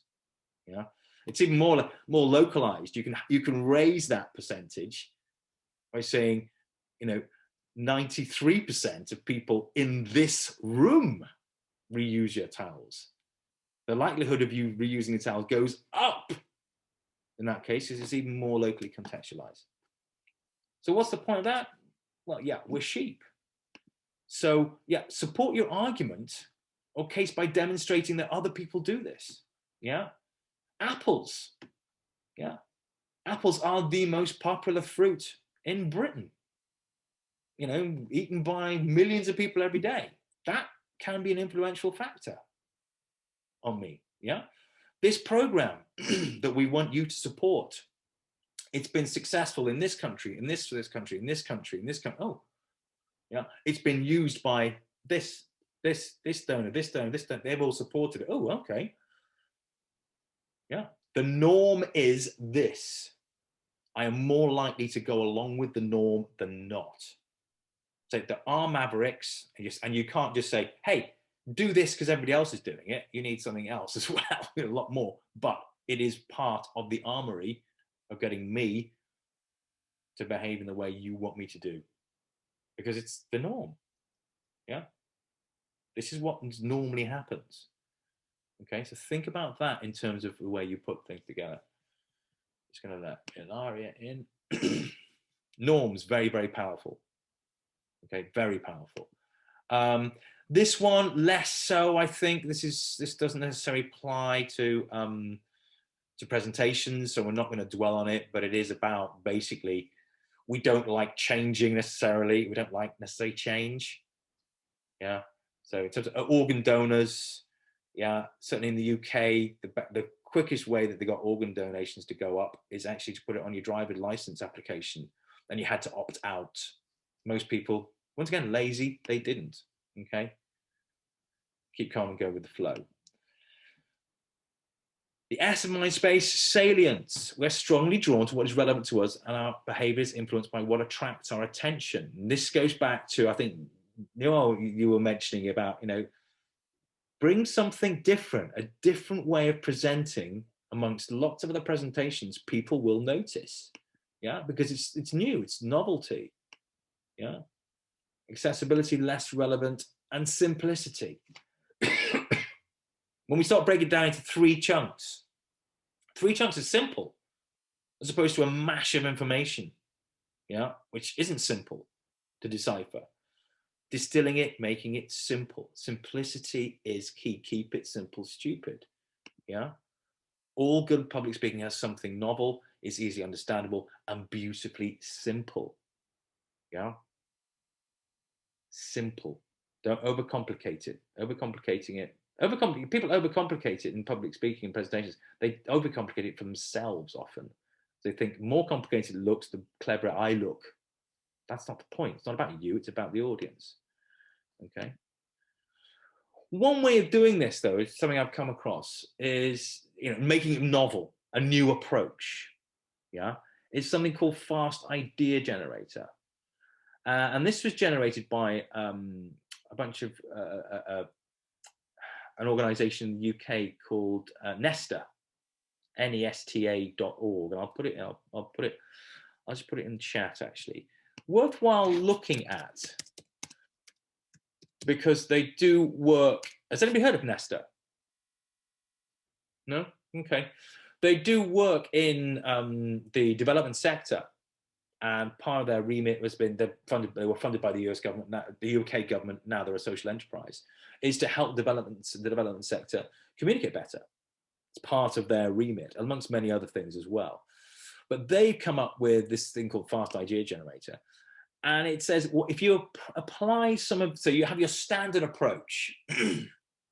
Yeah, this is the idea. I go, I present to a bunch of people because I want them to support this. Yeah. Here are the facts, support my program. Okay. Actually, if you want to be novel, start applying different approaches, as you can see on the screen here. Yeah. Invert. Now, this is often, if you look at the examples, these come from ideas which they've actually worked on. Yeah. Inversion. Turn a common practice upside down. Yeah. Doctors treat patients. What if patients treat doctors? Yeah. Integration, yeah, putting two ideas together, yeah, to present them. But actually, this, you know, I want to, you know, encourage something around food distribution. I'm integrating it with another idea, yeah. I'm integrating, extending it, differentiating it, adding something to it. Yeah, we've always talked about, you know, food security, yeah. I'm now going to add another element to this. Yeah. Subtracting things between some way, translating, grafting, exaggeration. It's just, I'd recommend you go and look at this Fast Idea Generator from Nesta.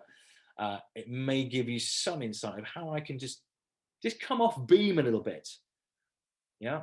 And be more creative in the way I approach this, and therefore make it novel and therefore salient to my audience. Yeah, I went to a presentation about some arcane subjects for the World Food Programme, and instead of having the usual stuff, I've got a different approach, different angle. This came at it from a different angle. Interesting. I'm more likely to remember that than same old, same old, same old. Okay, so Fast Idea Generator. So just quickly on how you would use that, we could just go back a slide. I'll go back, yeah. So say in the case of like the oranges, so you'd have, so like the inversion. The normal rule would be something, and then you say the opposite of that thing, and then you go down to integration and you put in. Yeah, you'd probably only use one. You probably only use one. Say, okay, I've got this. I've got to sell apples. Yeah, apples, really healthy. Blah blah blah blah. Yeah, actually, anybody else who's selling fruit, they're always going to say it's healthy. Oranges are healthy too. Bananas are healthy too. Okay, what do I come up with here? I mean, you kind of did a bit of an inversion, when you said, you know, how do you like those apples now? You started talking about apples when you wanted to be selling oranges. Yeah, it's not quite the same, but it's thinking, how can I present my thing off beam? So you kind of take what it is you're trying to communicate, and you try a bunch against you might say, several of these and see which one maybe works. Maybe the inversion works best, or maybe the addition works best. And you take that idea. Yeah, I'm not saying you need to. This is just one mechanism. Yep. Yeah. Okay, cool. I'm saying, actually, I suppose you are selling apples, and you go, you know what? Everyone says the same things about apples when they're trying to sell apples. It's always the same. Oh, healthy, you know, convenient. No. Yeah. How do I stand out? How do I stand out? Okay, well, turn a common practice upside down. What is it? You know, can I come at it from a different angle? Yeah. Can I differentiate it? And then look at some of these rules on here. I mean, say go into Nesta, and you'll see how, you know, well, doctors treat patients. That's how we've always done it. Yeah. What about if patients became doctors? That's in fact that's how in the UK the NHS online service came up, 111, through that system. So it's just about thinking, how do I take my normal approach to my area of work and how I present it? How do I just maybe come at it from a different angle? Something fresh, something novel, maybe. I'm not saying you have to, but actually, you know, people will go, oh, that's a different approach. And it does stick. It helps me, yeah, persuades me into the argument that actually this is fresh, it's something new. Okay. So just have a look at Nesta. I'm not saying you need to do it, just have a look at Nesta. Okay. Also, priming. This is probably well, yeah, it can be. That's often influenced by subconscious cues. Marketers use this all the time. Sell your house. You're selling your house. People say, well, make sure it smells like a homely place to live. Bake bread, have the coffee machine going, yeah, playing with your senses, priming people. Yeah. There's a great experiment from Canada where, you know, they used to have an honesty jar for coffee and tea and milk. Yeah. People would put money in there. Yeah. They wanted to increase the amount of money that was going in there because it wasn't quite making up for all the coffee and tea and milk that was being bought. So someone actually put, as an experiment, put eyes just above where the honesty jar was. Yeah. And contributions went up. As eyes were looking down, yeah, contributions went up. You think, okay, yeah, that's clever. That's yeah, I can see that. Yeah, it's a bit of priming. Yeah, absolutely. The real interesting thing was when they interviewed everybody, you know that contributions to the honesty jar have gone up. Yeah, I've heard that. Yeah. Is that because of the eyes? The vast majority of people said, what eyes? Said the eyes which are above the honesty jar? No idea. Are there? People hadn't consciously registered. Yeah, so priming can be very powerful. How does that work? Okay. Consider the use of visual aids, stagecraft, and props, which we will be talking about tomorrow. Yeah, you're talking, you've got your presentation. Is there anything else you can use as to prime the audience subconsciously? Yeah, possibly a prop. Yeah, if you're talking about if you're talking about a new technical device, well, it's a good idea to have it. It is obviously not new, but you know, or something else like that. Talk about a new program you want to be funded. Is there anything you should be bringing in to increase the priming of what you're trying to say? Non-verbal communication. This is. We'll talk more about that tomorrow. Okay. Then affect emotional associations. Yeah, absolutely. I think most of you will know that, you know, the heart has reasons which reason knows not. Yeah, we are so heavily influenced by emotion more than rationality. Yeah, you can see it in politics all the time right now. Okay, we like to think we're rational. We're not. It goes back to, you know, if you disagree, if you don't like someone, you're less likely to take their advice. Yeah, that's heart over head. Yeah, wash programs. Yeah, you can tell people to, you know, wash hands, use soap, to, eliminate so many waterborne diseases. Yeah, the best way to get people to do it is not to explain all the technical stuff. Yeah, is to attach the sense of disgust if you don't use soap and wash your hands. That's emotion. That's head, heart over head. So think about that. Yeah. Unless your audience is full of executional types, the ones who are a little bit more like robots, use about emotional triggers. Yeah. But you really do need to know your audience. Yeah. You don't want to be, an outpouring of grief. The World Food Programme works in really difficult parts of the world and children are dying of hunger, when you're talking to a bunch of donors who actually know exactly what that's like and have been working in that sector for years. Obviously, that's not going to work. Yeah, but know your audience. There may still be some emotional triggers you can use. Okay, persuade them. Yeah, absolutely. Commitment and consistency as well. This one's interesting. Once again, we're so illogical. We're consistent with our public statements and reciprocate acts. Pre-election polling, Weight Watchers and AA. Yeah. Weight Watchers, you make a declaration. I want to do this. Yeah. AA, I'm not going to drink ever again. You make a public proclamation. You want to be consistent with that. Pre-election polling, people who say on the doorstep, are you going to vote for so-and-so? I'm going to vote for, I'll vote for this. They are more likely then to go through and do it. Okay. And reciprocity as well, similarly. Okay. Reciprocity. If you can show someone that you've delivered something for them, there is a desire for them to return the favor.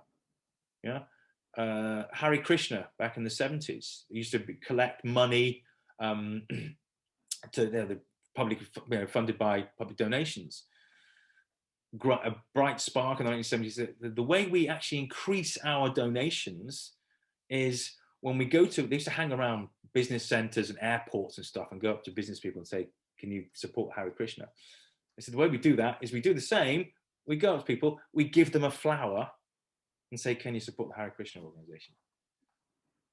Their donations went through the roof. Because given something, we are all obliged psychologically to return the favor. We can't avoid it. It's human nature.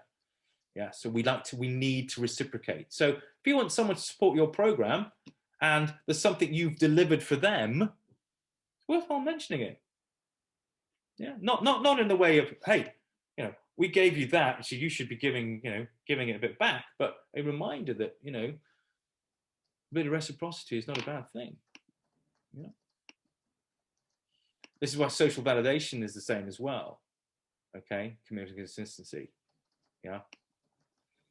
And how often we go through things like this, human rights, the example here. Yeah. Do you consider yourself a champion of human rights? Yes or no? Well, if yes, therefore you must make this. We like to be consistent with a logical argument. Yeah. So that's also another thing to consider, using logical arguments as part of a presentation.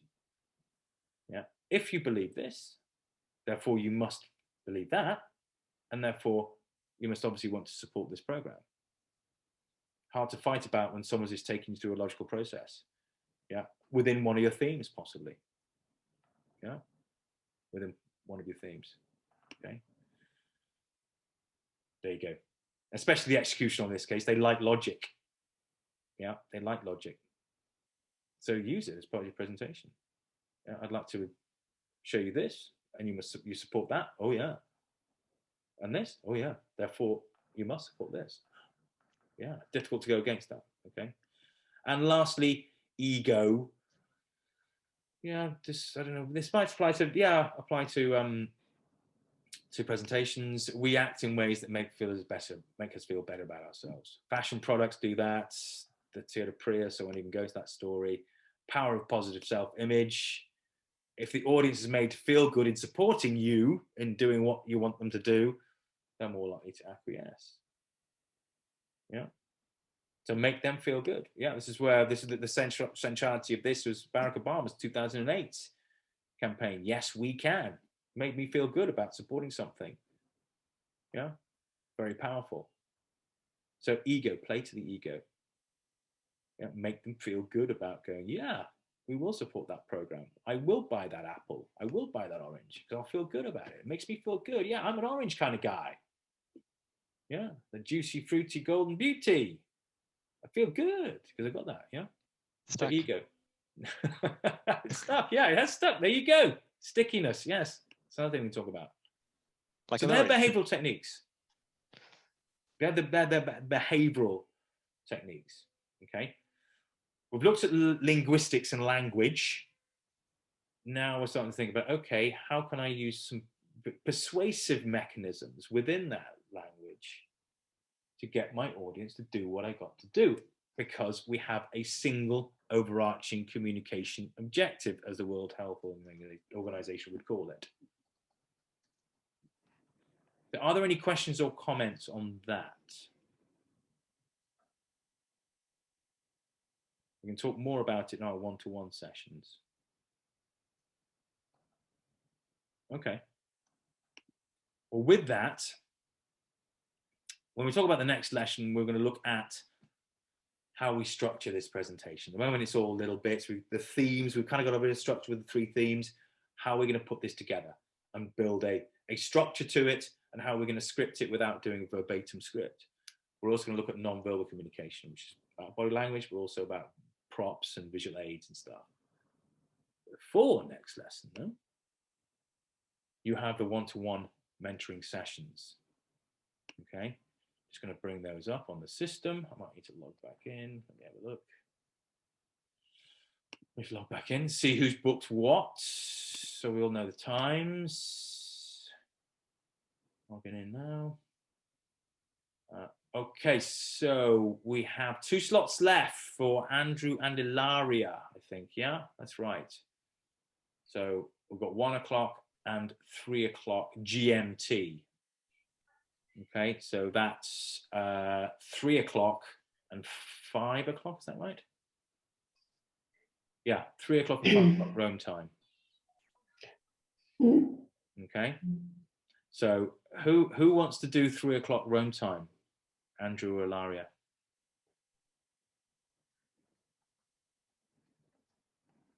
Don't all shout at once. I was on mute. I'll take 3 o'clock Rome time. Thank you. I've been flat in meetings from 8:30, and I will be flat until 3 o'clock, flat, not a minute in between. So 3 o'clock. Yeah. The 3 o'clock work. 3 o'clock Rome time doesn't work for you, no? Okay. 5 o'clock works for you, but Andrew, you've got to do 5 o'clock as well. I'll do 3 if you want. I can do 3. Okay.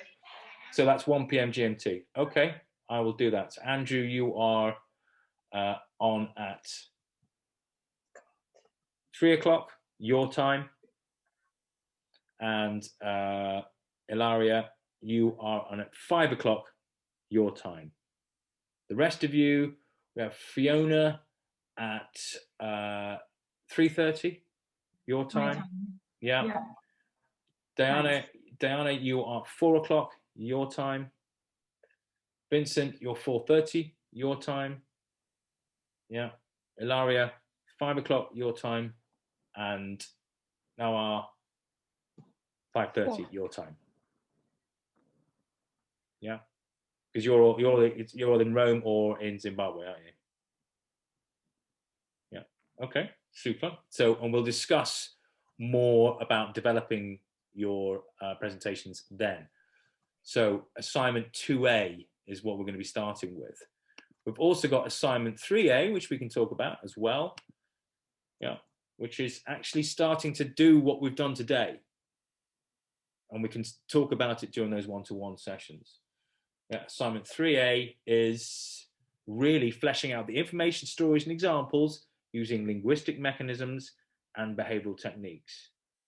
Okay, you don't have to use all of them, just select as you see fit. Now, oh, come on. Here we go. Assignment 3A. Okay, I will bring this up on the system very short, as soon as we finish this, and you'll see it. So there it is. You will recognize that form. You can cut and paste your communication objective, strategic message, supporting theme. It's here now. We're getting more interested. Some of you have already started on here, yeah, in assignment 2A. Now I want you to start just fleshing that out, doing what you did with apples and oranges, doing it for your specific presentation. Okay, but we can use this as a basis to talk through during our one-to-one sessions. Okay, so is everybody clear on what we're doing this afternoon? So I didn't book my slot through the system. Will you be able to generate the invite? Great, thank you. Yeah, I'll do so it, much. Yeah. In fact, the invite, the way the system works is the invite. Yeah, I'll send you all the invite. It'll be one Zoom session. You will just join the Zoom session at your allotted time. And if you get there early, you'll be in the waiting room until I let you in. Okay, but I'll send you all the link. In fact, the link is on the system anyway, but I'll send you all an invitation. So you just join at your allotted time. Okay. Sorry, just one quick question, because I was working on two different, on one story, but it can have two angles, and I've been playing with both angles. Mm-hmm. In the instruction, I said that the objective could be either, any issue, but this is public speaking.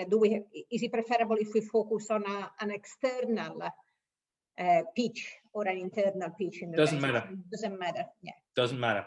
Yeah. Preferably one which you think is going to be most relevant for your work. Yeah.